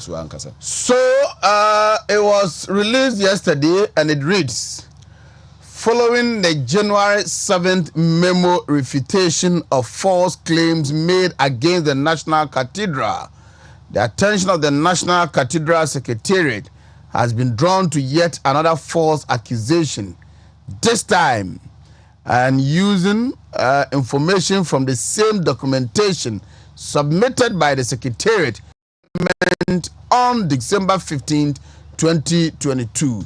The National Cathedral is said to have made illegal payments totaling 2.6 million Ghana cedis to a company called JNS. As a normal verification expected of a member of parliament would have revealed, this was not an illegal payment but rather a refund of short-term interest-free loan made by JNS to top up the payments to the contractors of the National Cathedral. This support was sought from a National Cathedral trustee member, Reverend Kusi Boatin, in a letter dated August 26, 2021, due to a delay in the receipt of funds to pay the contractors on time. See attached below in the home.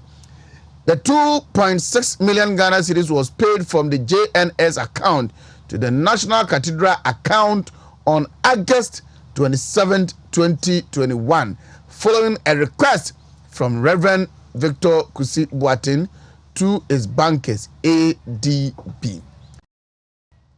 The 2.6 million Ghana cedis was refunded to Reverend Kusi Boatin and JNS by the National Cathedral on September 8, 2021. So, this is not an illegal payment. As we have stressed consistently, a project of this nature that significantly raises the issues of faith and national development will always have its discontents, malcontents, as well as those who would use lies and reckless populist statements to give the impression of wanton accountability. In our vibrant democracy, this is to be expected. However, we do expect that the basic values of verification, particularly by members of parliament, would be followed. The board and management of the National Cathedral project remains focused and committed to the completion of the National Cathedral and would continue to do so with diligence, integrity, excellence, and accountability. Dr. Paul Opoku Mensah. Ti asem ni nyina ne se wo mo se nya kwan bone so ana mo tua sika no na we ayankrata wo mo National Cathedral na ankasa ana de call parliament se obi ya mrahye bodwani mpo na opeso nya mu ntiase anka omre ho kra ana wonya emu ntiase na bosume afi atwa mu no bosume nwotwe de toso adununso August 27th 2021. Na National Cathedral na twen sika a omode beso mu sika wo so atua ama contractors omuye adwuma no sika na emma. And Reverend Victor Kusi Boatin requested from the bankers ADB say omumfa 2.6 million Ghana cedis enkoto National Cathedral no account mu say be ya ombetimi atua contractors no eka. Enti omu ekokoto mu no enom di tuaka. Enti September 8 and a National Cathedral ni enya eska and a 2.6 million Reverend Victor Kusi Boatin etuaye edema National Cathedral no from the JNS company no omutu eska ne back edikoto sa na account no Enti bosia or the ball muno and omotua back edem. I think we dey say oko banga ubehunu say 27 August no omo transfers come from JNS no account with ADB Edebeto National Cathedral for account and 8 September omususu 8 years coming back. What is that simple you go verify omre kra enti assembly nchemu no nyina enkoma ye di nyina no for general and national discussion any subsequent issues we beba but my worry is who speaks officially on mebaho how many PR unit on say chairman make a good recommendation some cost no ono crowd there now he was talking about how they can get some source of revenue to support the project but said they no work can so no to avoid some of these doubts the website here will recommend you should have all these information said the other organizations on my website but net documents in Oheneba Oheneba yetimi dey call appointment for ehwebi now we dey a simple issue American say even kranka Ghana yeti ha yakoyate apamsamu ya nwana contractors esui nanko Oheneba yebenye scout from individuals say bia ban ye dey bobusia na actually brabejiwa dia we nka ne bone ne say we nyina no ye some sort of enema demotivating crofo na nsama crofo nye patriotic because ka we nim sa nyina da bia ntina mba sometimes ya na mpese me call the other side of diaspora bond ebinim fa kwan so de chechire omo man no nti se drew stage bi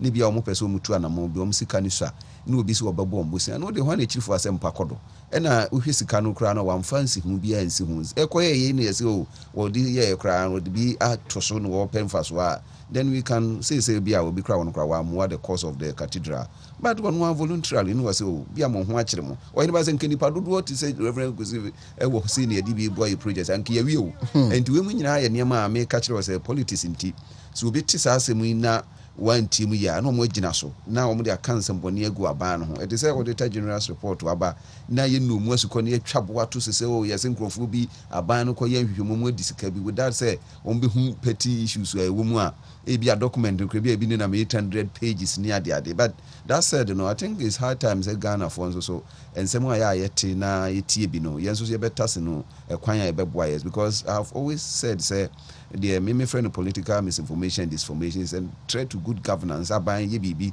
na nkrofo asom no omo twi Ghana sa de no na ama fa ba bi no yenkoya anim no nse bibia ye bia no distractors nso ho and woman no de nkombenya no nkakuru no kura abo na nka womo afi se o yese aban enya de na nka ya kansa mboni egu aba no mo aba mba womo banzo a enya de se womo ba ye bibi fufuru bia menu abra kwa de se be ye nyina no the same age mate ye ne nya kwanya ko student unions ahodo a ye nyina no last time we kai say I think 2008 ho ba be call Legon Wisag ntokwa twetwetwe no mo nyina wo ho bia ye ne no ade ahia mu bebre nti wanya kwanya esum se emrahye badwane a wo si nkrofo na mu a eye nipa de yenka sese obi ye bone am ye ntretin ba wo tretin nipa afa kwam papa so wo yesa na wo yesa bedrum re bi no na onsem papa kra de beba na obi entie biem but niema bi ti say ya yenyame adwuma ani nyame ade aye ye de asi o man no anamu se de daachi ye ba se bi kra esika e benya free sa cathedral mu nyina e bebo o man no revenue a enye bad the other people are they are can you support to say be a dru brebi ne ye ho kire ya ma ye mfa sika nkonkohim that does not mean say we can build the national cathedral so here afofo buonin me ka we sibi e wo kodivu akese pa e de che Roman Catholic na wo ho basilica something I've forgotten the actual name ni nyina akoso ndi isi dan na wo hwe enema yesusu si de be ye other tourist attraction de beba any even revenue e benya free mu why not they have been consistent resistant to some of these projects they said they na make catch yesi then wo mo be fa call of last house and Jubilee house ni nyina akura ba mo mkeka nsem na de ana me ya ne se amanyo ntinsemi ho a ntisa ne nkrofo eduomo achi sometimes we call na kuti commentaries ni bi from people as if say ade no a yesi no kra na de tantan bi ni ye forgotten say if you look at our population per Ghana Statistical Service 2021 population in houses the majority of Ghanaians believe in God even put together both Islamic and even Christianity and the idea ye be shinyame animunyam bia no sisika wo ho why not and we kra no individuals wa kwanya so Oheneba mo contribute to sika be the support to the development of the cathedral you see in sikru bia so Ghana ha ya but specifically say many akwade wo tumi bebree na nisɛm a minim sɛ maka no nkurɔfoɔ bebree hwɛ no from different angle ebeduru mmerɛ bi na wo saa ba bɛpɛ biribi wɔ ɔman mu anaasɛ wo interest a wo siki sɛ bi a ɛno na wo nam so de agye din ɛnyɛ nneɛma bi sei ɛne agye din nneɛma a ɛhia no sɛ yɛ nneɛma bere a yɛpɛ sɛ yɛ engagement with the public as to how our economy ni bɛgyina na yɛtumi akɔ yɛ anim na yɛ sikasɛm nso so agyina brane na nneɛma a ɛha yɛ as ɔman ne economic issues a ɛba nneɛma bebree ebinom mpɛ sɛ bi a yɛbɛtumi akɔ yɛ anim no a ɛno no nya deɛ a mɛka sɛ ɛbɛboa but I'm happy sɛ communicate ne baeɛ no it has stated everything openly the aka no was so da koda Shraj or ho kwai but we are waiting to get a feedback from Shraj na de won be a Ghana funds so etie and e ba ne say ya de be free mu ban Ghana funds so hwehwem no mu asu kono mu hu sɛ de obi di nka kan no wono di nka kan na nje sɛ yɛ no kro sisi a menu Isaac tia na menu free o na makoka kire sɛ wo mu nye papa na wo so di a kire bra bia wo ne Isaac nya ntarashi bia na asɛm kra no mu asu kwa Oheneba enya fa nti mesre no sɛ be wonya kwanya asevo wa deputy minister na chama eka no na woda so su wo manfo anamu a omo hwese niema a wode beba no beboa omo mpuntuo we num se no esu entua yaska wo ko ye we se ne ahwehwe mi wie na asem no nya no kra economy no as abre ye ni abre a ye da ye ntimi na be nightmare ama ye no as a party a ye hwe kwan be fa so a omanfo be di ye no wo sha ase president na wo tu kwan do flight wo aboka bi okra ye be kono na nya no kra wo yes a wo ye di agidi mboni we can use this populist approach to get popularity nti onhwe yi sɛ nneɛma bi ɔde bɛba bɔnti bia no enko denti obi image at the same time no nso so onka so de take competitive advantage obi bia wo yem bia si be si usoro a yɛbɛhyɛ wo ma Oheneba si be si usoro a ne ye ya nsa no yɛso omi entopo but oh yes ma mencha Ralph me mo ache wani na you wo ho we jafo ngwabiaja yode say kwakumafo omo na che ya omra base nti Oheneba ye meka nyina ne say ye beto ye boase na bibia baba boti bia no ya hwe but me de ka sisu biem say we say moving forward we say the nkrofo afa ba fo kwan so social media abaye bu or a being ye be hye defamation bill minim the stage akodo me say ka biem say wo mu a ye hwe na ye nkikam na say the nkrofo afa kwanya bi so this that's every year ye fe Marche. Yeah. Apomiyedi. By the grace of God. That's it. National Cathedral. Kakra bi ni mfiri ho na yenkoye ne. Mrs. Quest. So ben kancho say ya hami bebre. Sir. Na Mrs. Quest retired nurse of Fumesa.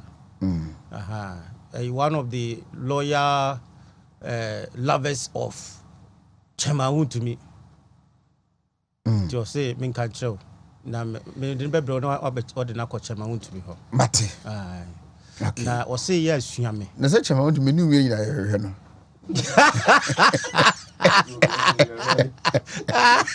What's ever no can. Me no be ni shagi na hwe no. When the chapa was super, we come on the thing and then we guys school man guys appear on the paper. And small serious note, Mr. Ishak and disappointed DC or such a Afram place. Or yeah, potential MP in waiting. No, best studio and the papers in the doors. Ka hoso den ka fu ne yi na madwuma na mo ye bayere anyway na pepese nko a anyway. Oh, I'm talking about you, not Tomo. Why? It's a farming community and you cannot deprive them from it. Yes. Yeah, the one thing is how they be mo join say o can be a say be but there wo ye no and there's nothing wrong with it. Obi enu a ultimately discriminate and also look down on what profession that you do. I had an interview this morning about the same issue, about the National Cathedral and then Okuje. To me, him say be a wajy contract bill, say an agenda, and I say I think he wants to make himself popular by using a new maybe to create an awareness. That is, maybe say he's more narrowed in his the NDC fraternity, but not the general Ghanaian thinking in a way. he wants to make himself relevant in the party, and the constituency be a person creative for himself for future whatever goals that he wants, and the person who used to and new maybe no taking advantage of that to use it to champion that he's relevant in the party. Because initially we had president travels here wajato also, so he's gaining the popularity of the president. No use to is it not that we study Ghana for when say already any anka say tikrum ha no ya provoked dada into the little thing or the temptation na out of emotions ya react because I say tikrum ha no obi as why she into no ogo card be free say obi marriage be say as a to sikagu ye we see like then the people will emotionally react to the all cano. He's not playing so smart. Yes, exactly. Why did I want maybe can wakano? You want to be smart. You want to be smart. You want to be smart in taking an advantage of others' popularity. And that's why he's targeting the president. Because we show yeah, President Diana no apostle. And we see National Cathedral. And when we say National Cathedral, there are issues. One or two issues, and he's taking an advantage of it. Initially, so he no pick individual be or utabeho or no pick personalities involved and tagging them with certain issues. So, and the secretary or the back and the way I find it very difficult to say, well, I'm careful.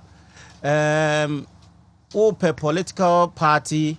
Ope bibia ope say also party beba power na and don't forget say Christo ni bia ni wa sebi National Cathedral no onye part onye inclined is a religious thing into also very careful the all ye no more onye na adwen say ade bia wa fa to say he wants to but a religious body be ana ade ne ye so if you make it impossible demonize it, that project no and demonize individuals be more, you will pay for it. Your Christian fundamentalists are no matter what the project consequence and idea cost be they will still go in line. No bia we Christo ni bia knows the value of temples and cathedral in the religious circles. Sebi ye gramofoi some come Mecca. They value the center and baby omokono. Enti se we wadwen say one or two and then just say omumu komeka nyina no manyom ho a omuhoto mu yes enti enye se bia issue one or two bia ba ho nti no wo pese wo take it out of it now you play emotions about people now the religion ebeye ya I fear for him and I fear for his party because me Christian no matter say bia me NDC ni na mehwe na at the end of the day, me believe and I war attacking. Me believe in our attacking. Say, you will even one aspect to be now we can say omuni communication. I am worried, and that is an unfortunate thing. They are managing communication around the National Cathedral. They should have a directorate, PR directorate, local languages in there. And I was saying this morning, say a whole project. You don't have a communication a year. A bit to me even akasa. With different languages, and Oheneba them in Ukraine. This is an international project. The committee has not even communicated to the Christian community. And to be Christian communities be more and I improve. No more cassette because there's a knowledge gap. There's a knowledge gap. Project a project be nobody can deny. Initially, my understanding was that. Yes, yes, already dying. But I remember later last year, no 2020, Papa Baha, I come up notice so. Now the whole project, no near me womb, the tourist aspect of it, the conference hall near the day. Then I said, now the more camera is I say, I saw that I can yes, yama, ebia be a national event near where I then it ends there. But then yes, sanity. And that is a very negative. What is one more a board of trustees? Munina Sofu, to me the Casa de Kenya money. Oh, there be preaching and communication is different. No? Oh, no. Communicate. That is why they have to do it. They have to leave the communication aspect. And sorry, Christian community. Enti nya obi are very good at obetimi communicating well. What in obi are very good in other languages and we have to get those people so that we metimi teaching because no Ukraine project knowledge gap no about 90%. Obenya Christo ni no dina say oh na we fa so be na wo so eye kom de we say anything fa so be na wo so one with them enti mesre say omo so no omo play omo part very well na omo allow individuals be omo selfish interest be no mo take advantage of it no mo to me at the year because say me wo issues about Reverend Victor Akusiboati. He's one of the profound men of God that I think I've met him once. And Panem said, I was secondary school. I went to his house. I'm so whom on me because he said, my sister first said, and then yet, I'm transformed. It's be a woman, but now is it tech or an a promise is an unfortunate, but what issue be why no you send it to the appropriate investigative. Now you have to come out. And then chief executive can say, all this information so available at our Parliamentary. We are privy to it. So what do you want to? And why Otabel what must not picking microphobia individually and tagging them with also probably most of the NDC and I say propagandists and that is what they do. They attack your personalities but not the issues involved. So that the obe can be na aye mfa say sibia memene akom na wo ha na ma attack akom no we say but issue na waka no enye ho na mehwe but me attack ni wi a na say me ma say no ndi so obi or ka asem bia obi anyini ni bi and that is what mostly he tries to do. Na me gidi say onye very very careful when it comes to religious president dia wo ka plain and then enye nyamesom ana enye yi na wo de wo dia wafa ho adi but he is entering into an area bia onye very very careful. Onye very very careful. Or even the president and the former president Mahama Krano, what is all Kasa me? He is very careful about that. Into how much more says open vice be there when this move, say open position be move, so open say my voter could cost ye powerful, so open so ye de you. You should not make use of people's name. Now from MSA. Sino Isaac. Oheneba marching. Yeah, media. The Nyamia se send away to Nyaba. So that was it. And some no if you say hun sinye hu na eduru maybe ayenso yanyi enfom so ntum nye enfom so say National Cathedral communication by government. Yeah. What you say? Project we say ba a DNA a one crowfoot trim. You create vacuum Emma NDC for a poison atmosphere no. Say any national project cry. Ebo am ka jam same boa. Ye ma NDC for who kwan Emma already no. Omo poison atmosphere no to say project no. Any national project. Na Kufuado wasi wo besi Cathedral na wodi eda ni nyame ase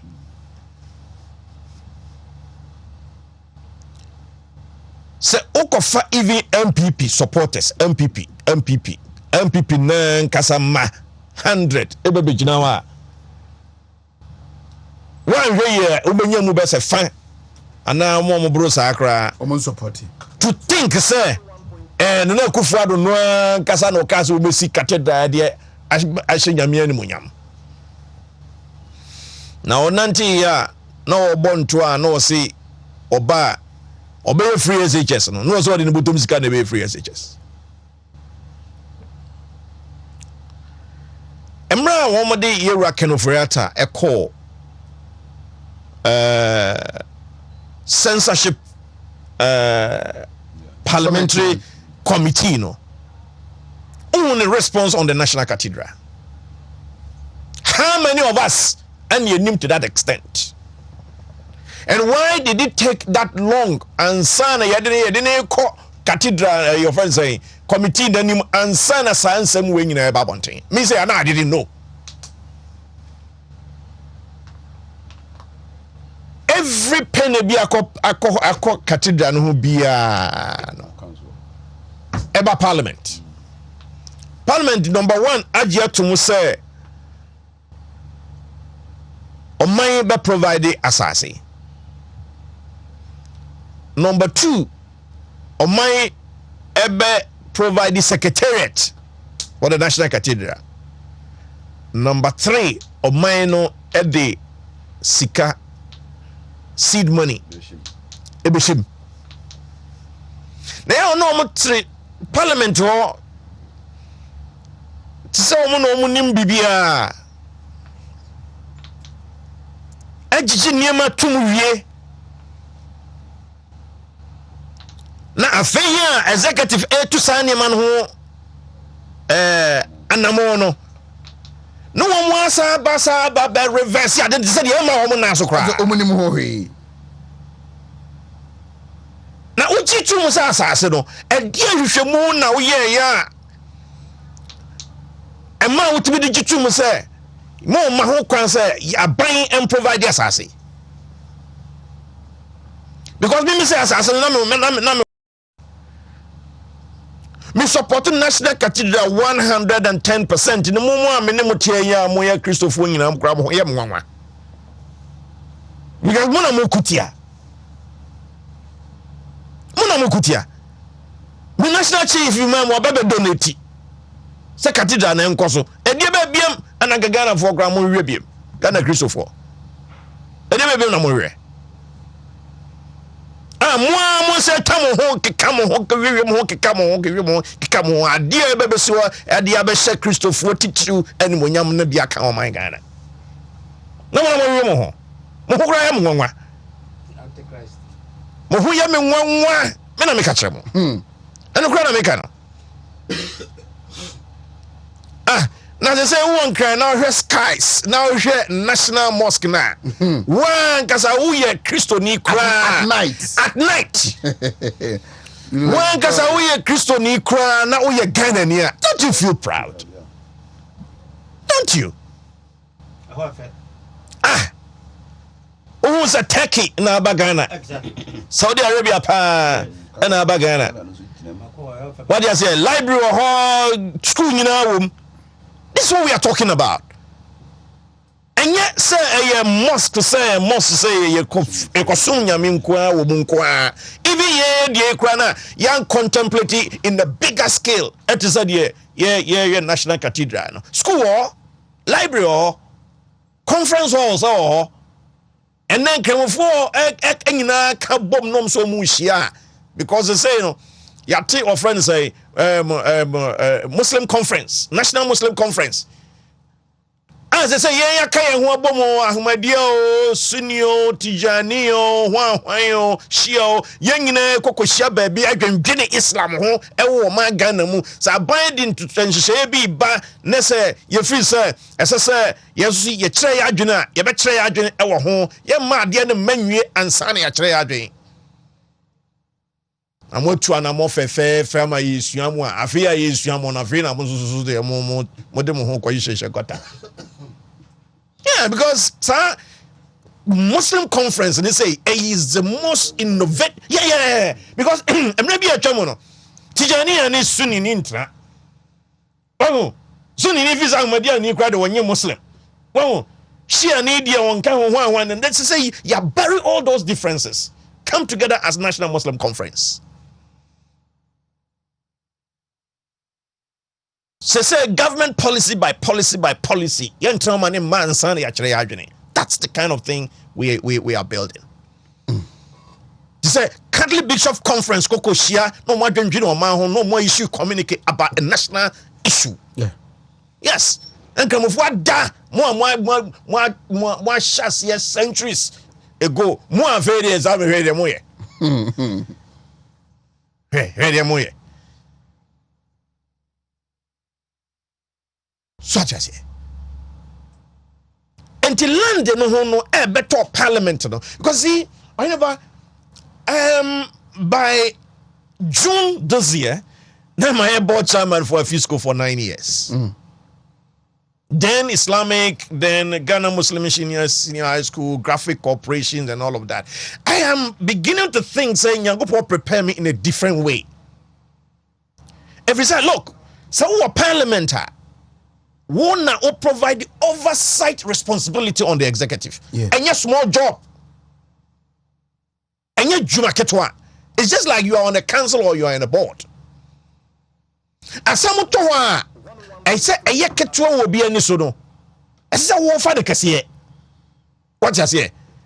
Nasa say what do so no? I say executive na enye clear. No suspend it. What say? Said the other ni besi ada ho ansa na what was.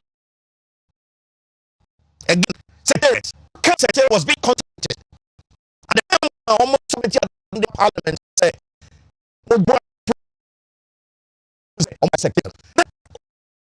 executive exactly no way at here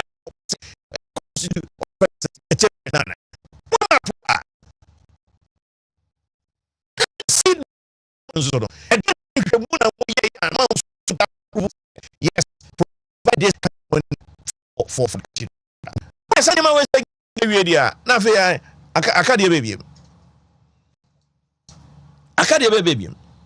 now the issue of Reverend Kusi Boateng and Kwabena Adujamfi.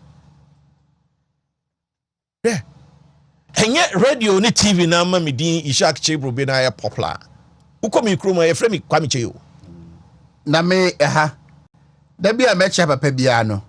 Kwabena Jamfi na mebo. Well, ni omo eye omo etati pa no. Yeah. Me chia ni bia na. Yeah. Kwabena Jamfi. What you say? Na mebo. Now you are talking about man of God. Na officer din for fraud or you somebody of a dubious character. What kind of hasty conclusion is that? Huh? Then on another platform, na me wo ho nra anwumre wo tech. Then Dr. Buzan say, na wo hwehwe GRA Kwabena Adujamfi. Oko or friend is saying GRA no not just say a tin number no Kwabena Adujamfi. Wako DVLA Kwabena Adujamfi. Wako passport office Kwabena Adujamfi. What other area no say license. Now he asked the question, say, what about national ID card? What's the idea? One yet. And I'm so kuja to what you move from. If you say Ghana pan no. The ultimate proof. Yeah. National ID. The ultimate proof of somebody's identity is national ID. To be very honest with you, say your national ID no so na prophet or friend saying Kusi Boateng, Reverend Kusi Boateng said what the Reverend Kusi Boateng na national ID card now have a problem with him. You get my point? Yes. I will have a serious problem because with him. This ID you synchronizing. Exactly. I'm gonna be back. Exactly. She said, and no, you're different from your passport, your driver's license, your GRA, your TIN number there. Then it means to identity. And I don't think that man is that foolish. No. That man is not foolish to do that.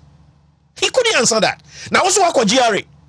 Wako friend saying driver's license. DVLA. Wako passport. And maybe I'm referring to friend saying Register General. Yeah. Is the fourth institution. Now the ultimate proof of somebody's identity, which is the National Identification Authority, Ghana card. Yɛne deɛ wankyɛke. Atwere wɔ fam. Respectfully. Because adeɛ a woyɛ no nyinaa no, you are trying to authenticate the man's identity. Yeah. Now was a man national ID card. And he was live on the radio for you know. Now the moment Obeko National Identification Authority and excuse me to say the pastor will be so foolish to do otherwise. What is here? Me kwaya me national ID no. Me de me passport ekoi. Me de me birth certificate ekoi. Yeah. Me de me driver's license there ekoi. So these important identification in an almost had the other any go the national ID database no so. And they said name on your different. I better not me up a camera ye. Exactly. And no, I don't think that this one is just foolish or because national ID. No, koha. No, the Reverend Pastor Kusibuati and koho. Now, the moment that one changes, the conversation proves what friend is saying, Abrakwa right. But the moment our Bekako use Kwabna do Jamfi, our National Identification Authority, no, okay, it's not that aspect, you know, is dead on arrival. Because it's the ultimate proof for somebody's ID. Or they are shrug about conflict of interest, right? Shrug is how the end of me trust in one. Me trust in one. Say no national identification National Cathedral.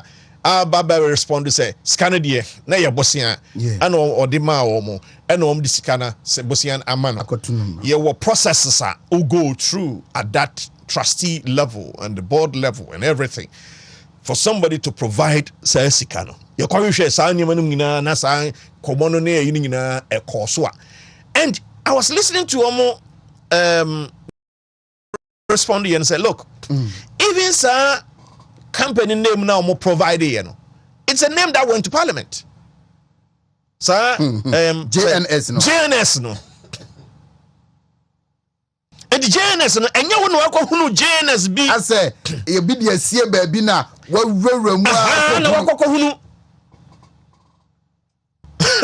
you say? JNS no, secretariat na and provided that name as part of our documentations to Parliament. And the young free baby.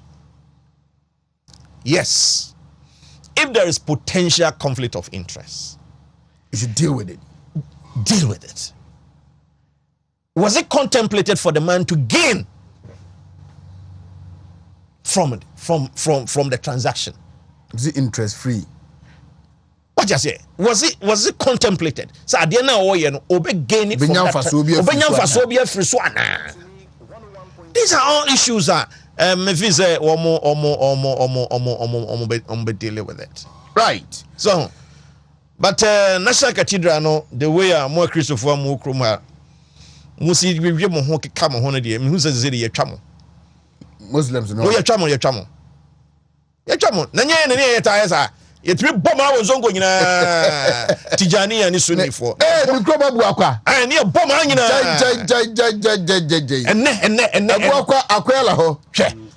Na me mo fi jase Tijani and Sunni obo bomb am bi ke obi sika nyina. And the man was a ground for years. Well, 24 after 9, Acom debt exchange program, individual bondholders. Now they have up to the 31st day of this month to take a decision. Nina no we say yenye a broader consultation. Frank Anadonpre disagrees with the finance ministry. The majority leader say Chairman Sabunsu also disagrees. A couple of economic pundits and investment fund managers and also Kasa Association of Ghana Bankers Mati almost also a position on this. Communication and consultation. Yeah. At the end of the day, I'm at this government, sir. Communication and consultation. from my own point of view, we are the test waters.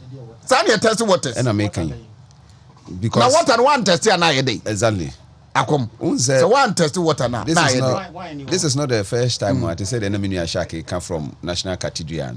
Bibi aye chassis bia baby aye chassis free ko create problem am the implementation. Say we hear the any come for National Cathedral ho time we chassis ye di hu nkomoda denti ne kra ya nko no. Enti ade bia ye bia ne nipa na Oheneba ye yama wo mo. Enti we hear the citizen participation in governance obia wo chefa. Na ni nyina no kra no ye na form for no anya ntuma o bretugu kwa.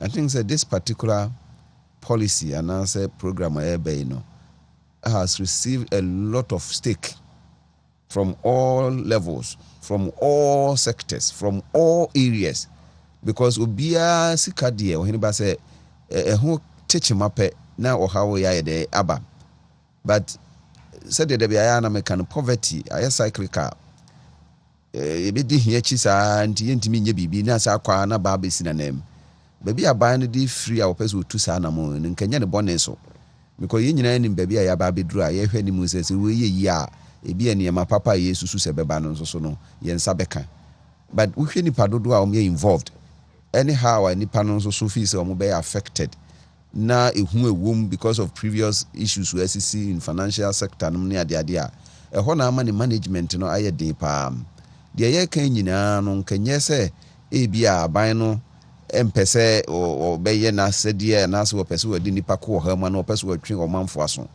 ne mu mekwan a ye fa so se bia ye no ebeye win-win situation na o manfo beti asese o sa na tie dia ye mfa na mo we so na ye tu sa anamo we na ye nkansie ni na ye nyina no ye mo aban no ne ye so ye ho enkadwam uhwe se de da bia ye kan nipa o mo ye involved any the kind of musika no dwumadi a AD ni expectation wo musika no ho na omo beda sori na bia enema ni bi kura eba mu no ebe ma omo ahwiri wo musika anasa the same time bi kura na anidaso omo wo omo abrabo wiase abrabo a omo abonu nyina no ebe yi wo ha no a Oheneba ne kura no ede pa yagetum se ebeboa amas yetimi ya economic emancipation a yewum sisi a yepese yebeduru ho ne kase mu no enu no nyina betimi aba abeta akire but yes ye wade nyina ho kwan ba nyani nyina ne fata ne se utu anamo a wo so pe kwan a wo be ye no ebe ma asem no a wo de kona ye nipa no ede na afi so go be wie no nakoma beto ne yem dan se e bia be kwa wie ne nkrofo bi di amemnemfe na afi kura no mo sa afa kwan bi so a ne fefe ni nyina ba be sei na no na me ka wafidi bi se sa die we ye Oheneba as a party si ya manyeji ni ya ye niema ya efe ni nyina we betimi ase ni nyina from 2017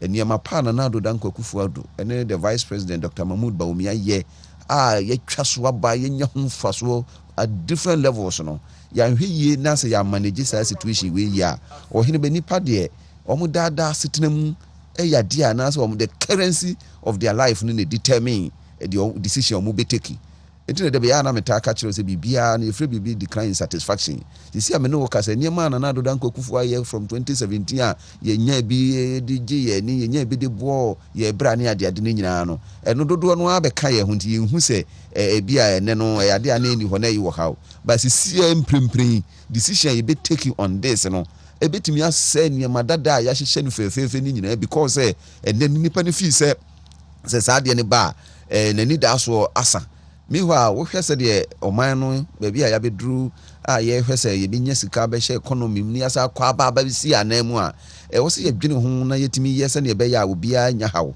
da bia ye ka ho asem sinsa sa policy ba ye ni program ba ye ya kasa fa ho bebre but ye me de se nipa bebre ewuram na I'm hoping say enhyemu de bia be koso bia no be ye situation a enkyiremu efa no dodo no aye enkyiremu a ebinim ho kura I say wo muti a ye panic issue a ebinim nim se say sika no kura no e behwere wo mo e bia interest e be free so ani sika dodo ni nyina kura e bente say wo konachi said the mpanimfoɔ kan sɛ aboa no wɔkɔ n'akyi a na wɔba abɛpem den no yɛnto yɛ boase no yɛnkyirikyiri even sɛ categorization bi koraa bɛbɛm na nipa bi mu wɔ hɔ a yɛhwɛ wɔn levels ne wɔn behavior na wɔn situation mu yɛbɛtumi apɛ kwan foforɔ a ebi a the apportionment anaasɛ sika no sɛdeɛ yɛpɛ sɛ yɛyɛ interest payment no yɛbɛtumi ayɛ ne yie sɛdeɛ yɛbɛyɛ a nipa bi wɔ hɔ a wɔn situation no bɛtumi akɔ n'anim wɔyɛ ba sɛ wɔhwɛ periods a yɛsɛ yɛde bɛtua ne binom ebi twe kɔ akyiri ebinom hɔ koraa a yɛsɛ mprempren yɛnya bi ma wɔn na mmerɛ yi saa biribi okura wo hia bi di ayɛ biribi na ne nsa nka ne nyinaa yɛ nneɛma a wɔsɛ yɛkɔ yɛ sɛ yɛbɛ discuss again no yɛbɛhwɛ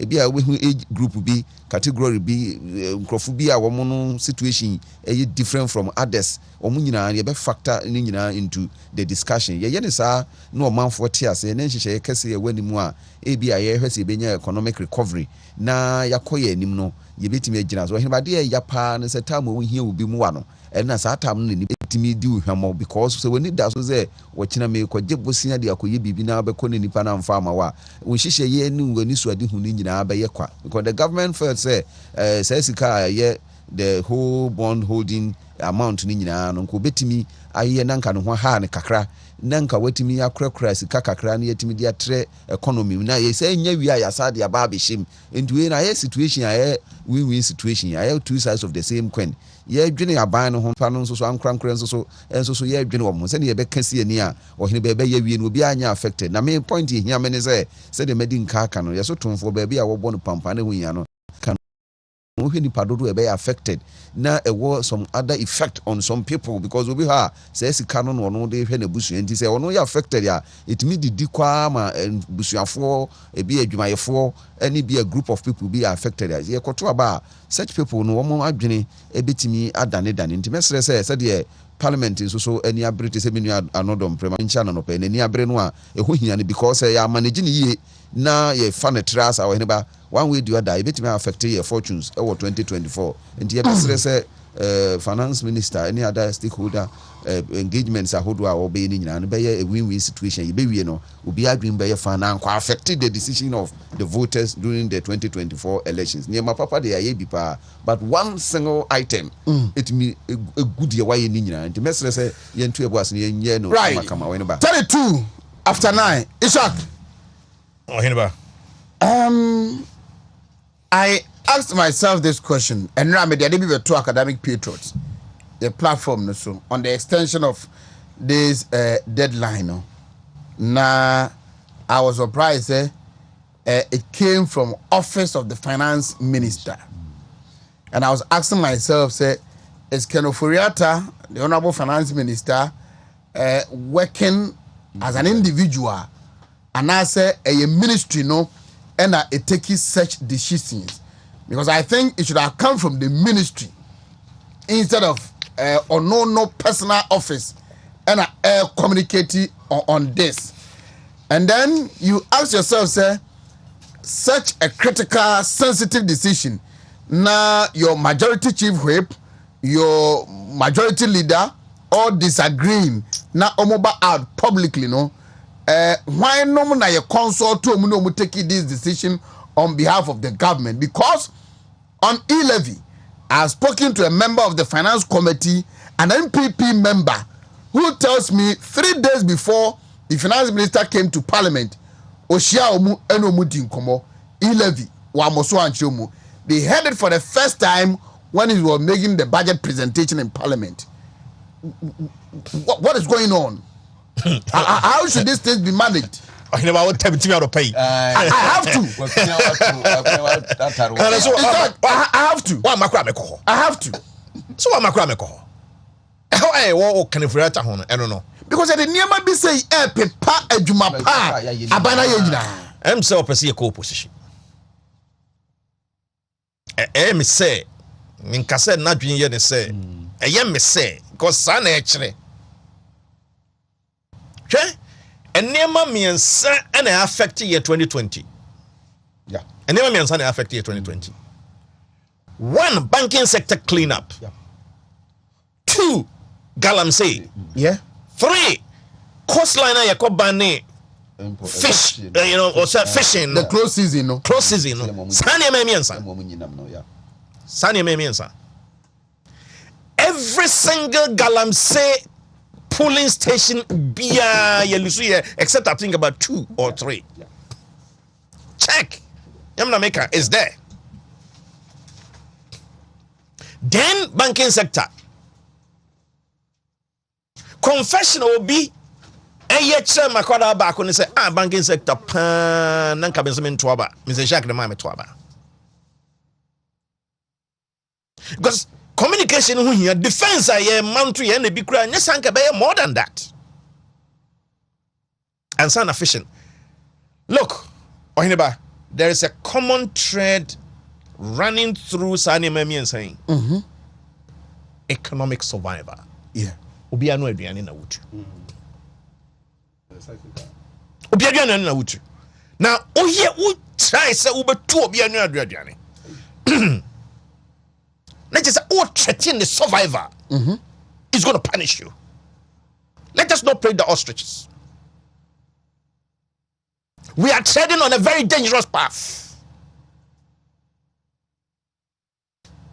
And ye correction ewo galamsey side, ye correction ewo fishing, ye correction ewo friend is saying financial sector cleanup.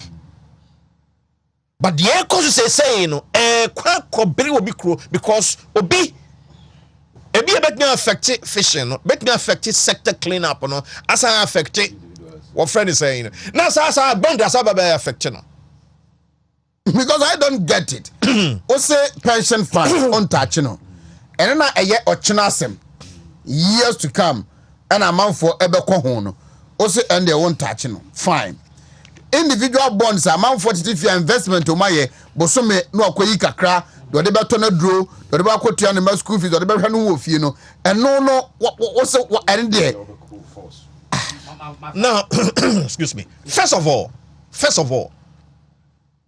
board table bang cabinet meeting bang and a crystallizing decision say one isolated individual bondholders reasons bang no more signing here and you so bang no more so can say ankra wo mo to bond na die sa debt exchange we are ye no wo mo nka ho point bang na you take this decision and you so bang no mo take that decision no na emu do na sa na etra dia na omunya government nto no mo fa ban sa na etra dia ya dwi mu do bet me take decision we jan dia omu che omu church no na enti usi offense saying individual bondholders in ho only institutional and then the man would crystallize that decision now me defense for what friend is saying pension me can be wa so media sa me contribute to there but sa common na amount for the mobilizing against touching and all of that no na me kanta sa de omo no because me two-way me tia say we am a fund manager na wo dia wo to ho no nyansa wo a ne say wo dia wo sisi wo pension funds na ning na koto government bond wo yare ana it is so diversify portfolio no Yeah. wo diversify portfolio no it is ba ko ho eka ba ko ho eka for 1 year or 2 years na you no betimi jeopardize the entire pension scheme ana no percentage of your investment is saying na akobond no relative to other areas of investments. Now investments are already core of friend say Labadi Beach ni Golden Beam no one so beach hotels beze mienu a ni nyina no anso aba no ya no o want to pension money na unim de amamani abre no ye wura kind of reasons wo tu na mo na wo babonten na be ka bi manwa na wo sabin previous na wa ye kwase ya because of esa be sesa na because of sesa na no edi any penny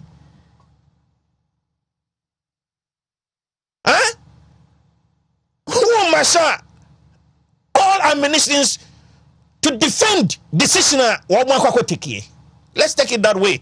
It's becoming increasingly clear saying collective decision being taken here. It's becoming increasingly clear saying collective decision being taken here, and some individuals have been trying to take decisions.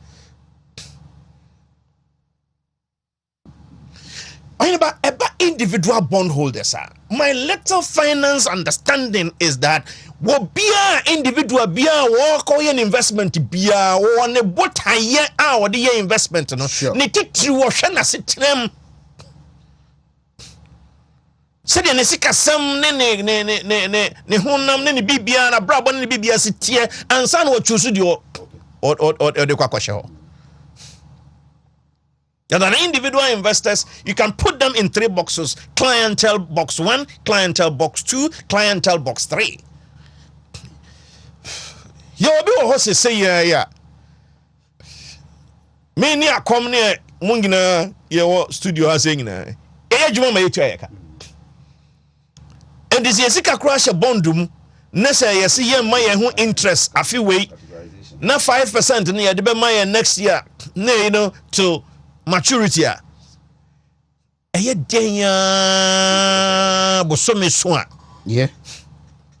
the big child.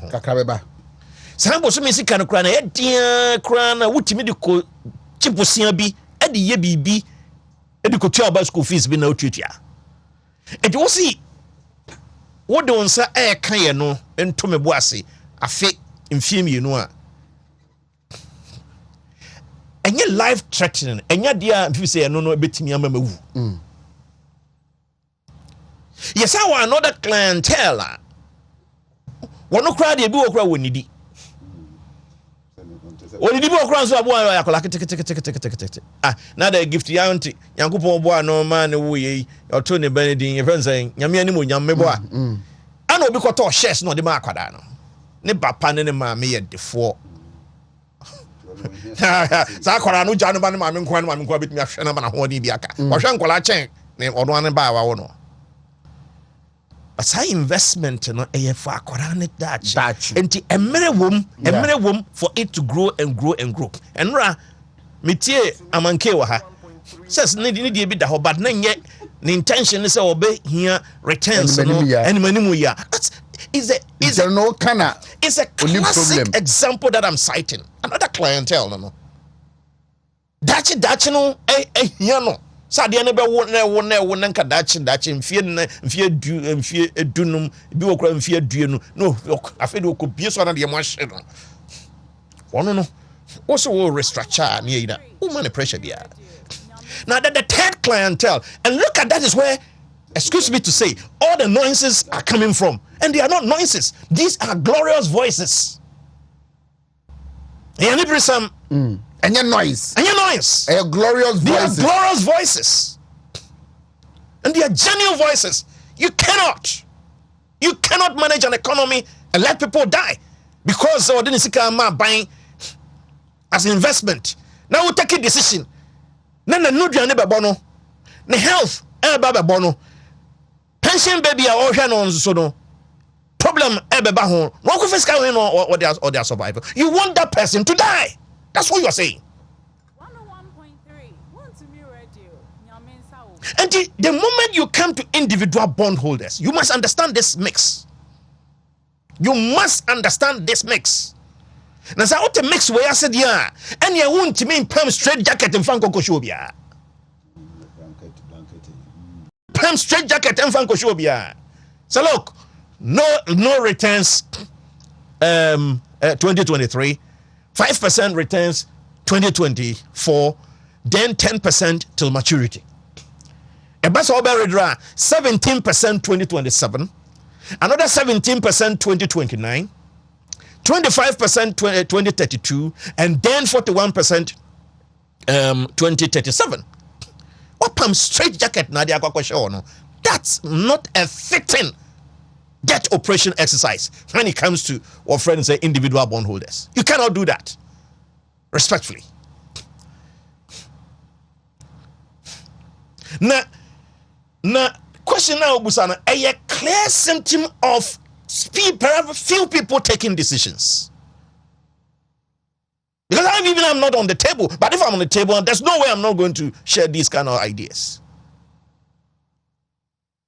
And then, yeah. And that is why majority leader, and that is why the chief whip, and on Twitter, the majority chief whip, another on prayer, and they Gabi Ochidako, exchange of words, which now we are and I was so worried. Hey, de facto prime minister, one person co-opposition. And the Drew baby, another on prayer how to end is right up that don't underestimate the power of the people. Exactly. Another on prayer stress, I know me shame. Yes. We are talking about. Majority chief whip. Yes. Of your party in government. Now all question will say, don't underestimate the power of the people. Look, anybody you take here for granted. Now, Argentina announcement of IMF free Gabi Ozara Ochidako Oheneba. Is it a BBI? Position Ben Holdo. We're finance minister. We're a minister responsible for advising government on finance. Anyway, and now he's the master of all ideas. What is this?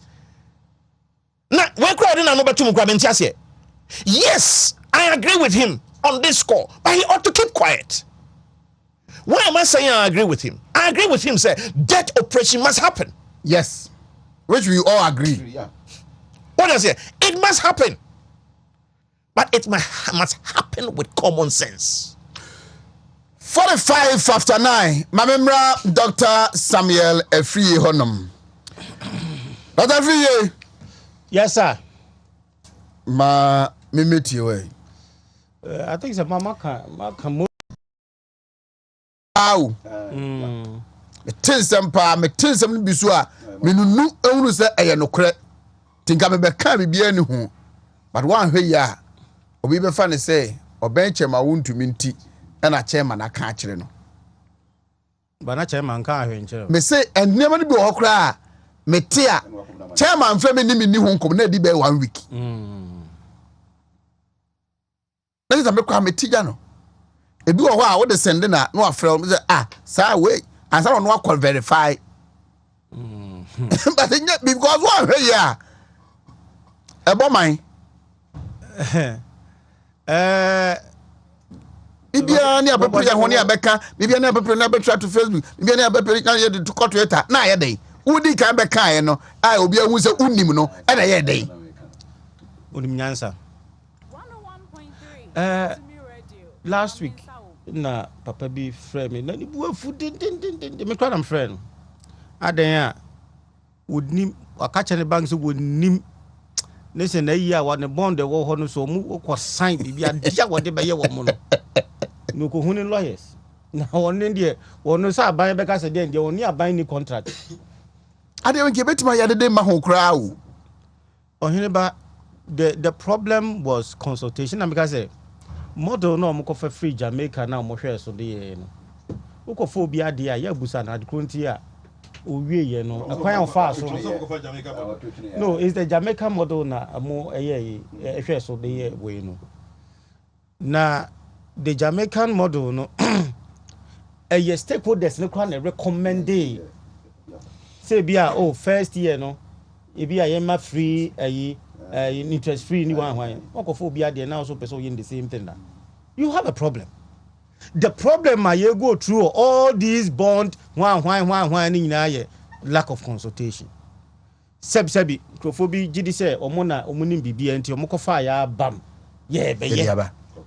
No, you don't do that. They say now bank is at risk. They say so be better bond that bia no and you just say adwen ye ko hrum. Because now the perception is me top bonder why here sika bekem sa die we etoni pa adwuma na me nto obi ntino na me so we nu me hu bi ma hu we so no se bi ko to bi la me nto enti ade na omo ye no omo nya careful na omo ye sika no they should be part of the decision Obi will depend, especially retirees anyway. They depend on all these for survival. The medication. The survivor, a draw better every month, and now BBC is based on this. They say 1 year now, a demon also won't your interest, no, won't you? On quiet day, won't because say, Open manage debt. A crime is a matter bond.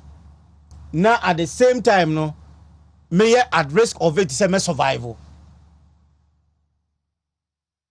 I think bankers no issue statement say they are not going to sign on to this because they want the government to engage. They want consultation.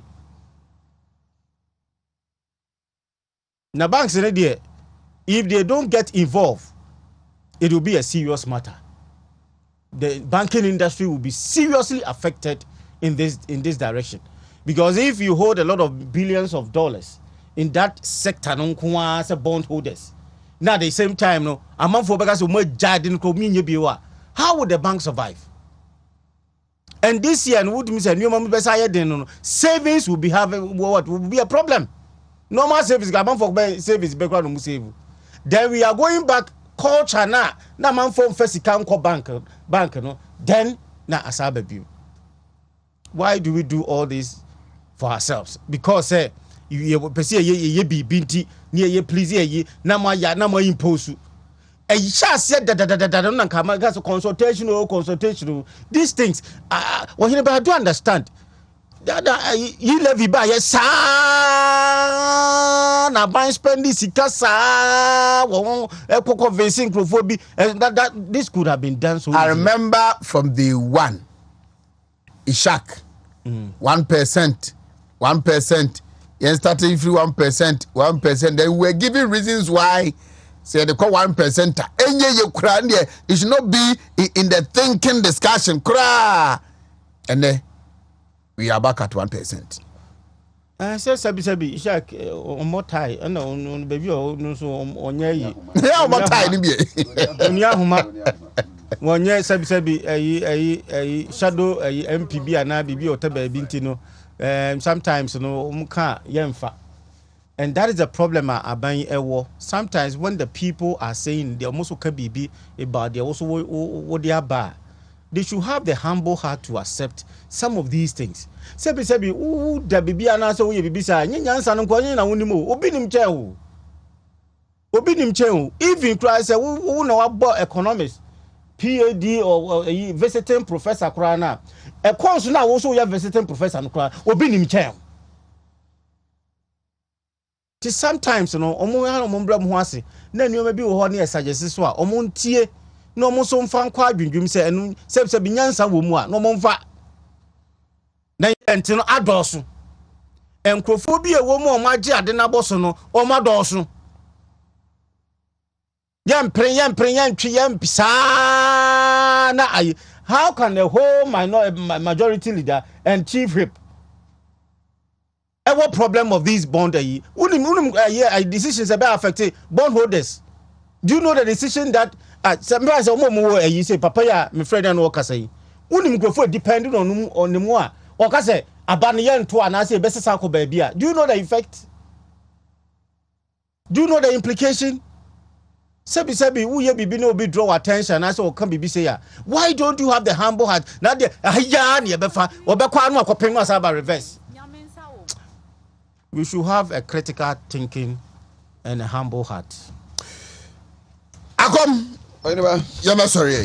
What the yes, champion asemka was wasumua. Now, said the year canina, and here conform here yafo. In fact, said the a hunch share ni pa be affect to mono. And on a yinina yanugusua ye can because said the Ashasia Crawford I so dissatisfied. Your best say can be a befaswa biano. That is why when I made my earlier submission, I say we need to do what I describe as categorization. You know, na menu shak esa hama hosa because I am here no Oheneba if you say you the force in the beya. One here ne the yakwa we nemwa. We know party no stake room. Apart from that, no yensu so party no da yakoma so aye fese be break 2024 no no so yade ehia ye pa nti kura wasema kamenwe na chia asina bebo bia mu de yenhwe another means e betima ya Oheneba enkofo wo ha obi ama minim sese de majority leader na chief whip aka no yade ehia wo muntia that is why they are recalling say yenhwe na yenyese minority crowd om see suspended outright but we nke yefie nkombo nke yedi ni fie with the members se ne be ya mokwa mototo adwen se ne ye kan 11 ni bia ekowi akiri kra ni asa ba be si ya na mu no mpanimfo se ti kro nkwagina na individuals wotena ba bi na we bibia you don't get the support from many and bibia ye bia no yam subject to a thorough discussion and as a consultation minim say ye free individuals no at a better place in terms of say bibia any man be kwa kodura mfi se bebo even kra no yes no no percentage no nyina no se bia yesi ye jato and se bia 1% bi kra na bia ye de be mamudin a particular period if say bad untimi ntra ho sawe sa obekọ na bibia ni ho na afi wutifie because that ya kan nyina no say dem no sha kra no describe ye no through the practical approach no ye nkentem ye nsa nesi ho a ye woni pa hodo mi nsa hihye mo bia nko ne se ne ye ugina ye no bi se ya ye nyanko pension se dachi no eduru ho ne ye kwaje a mimi se no enkame but you bi ho a emprempren ye ho na nani da so ne ne ma eni ni bibia wo ye bia won se nipa no se ye din kra na se wonu aduane mo chikosu ya to so na wodi wie kra na se wo sa akopɛ bibia kɔtɔ na duro na ne nsanka be ha dwene nti wodi Oheneba ye party no interest any even government any individuals a ahuhia bremu ni wo nso so betimi agina yie wo mo se ye de aboa economy no but ye hwɛ kwan e be fa so e be ya ema obia ho nkɔ adwadwa mu na sa ahuhia bia mu Oheneba nti wodi ye nyina no ye beka bi enye bibia na wo se ye beka se ye aban na wo so because aban no nipa na to aba ma ye ndi se ye ya ene nipa ehweso ato aba. I've said it and I want to repeat it say the 2023 no na pivot period ye bibia ye bia ya hoden a ye hwehwe se ye be 2024 no be gina ndi se bibi hye 2023 manager say ye ni da so bia but I'm hoping say ye nyina ye ka bi no mpanimfo beti Oheneba wo de ma me mfa ma no nsi na Monica ono ayiwe dana koma so pa Dr. Free say amesi ayi such a from brains messy because ona mamensi anti Monica krabe kobi oba penny grace to for your friend mame otua nyame pa ya wada yi na sie no odrobon so hona na mini odenchen ba ye obedom abusua ni anti Monica munyina anti ye nyina ye nkono ye nkobo na yesi ayi num na wo wa manse wo de ya mo mfamra na mense mamenchia wo munyina na mema abusua so so yakọ see shark yankoi na do danko akufuado IMF a yan contem no so bo no ne de bo no adai ye contem an sen kenye ni e bi kwa den ki be free nke bi asam nke bi free immediately after 2020 elections you winning yeah second third month samrin ki wo mu be 2 years ni nanko ha no kra ni abeka ho ne mai nanko ha no ne nuru sei Dr. Marcus be ye bo ke kan ye sinabo e visa mfri nipa omuka bi maye no ho wi ya ho ke kan ho sa ene dia baby dru baby ya dre na in our tight situation no cry na ye pese ye negotiate your way out no they're not doing it right.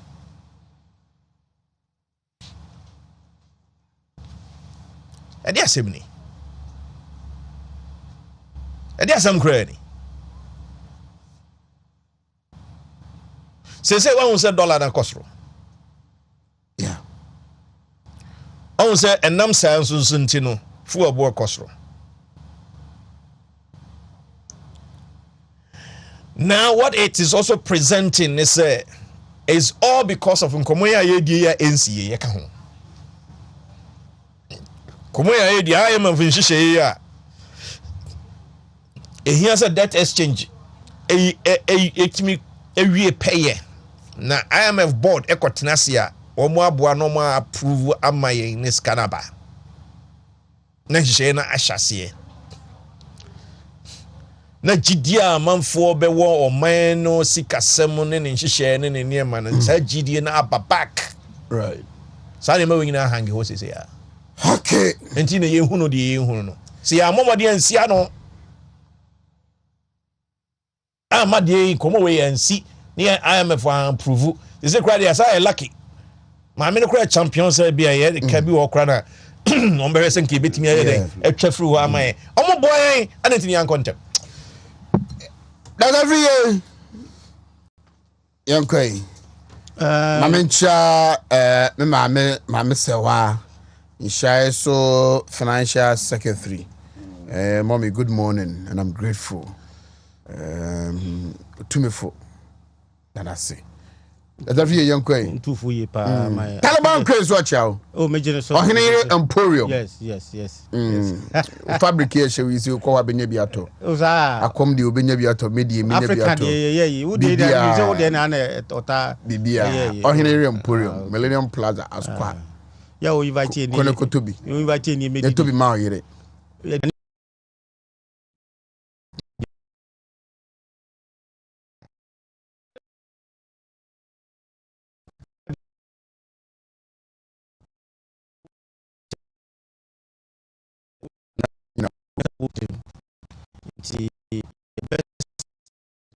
Na Mr. Telefona the ade swap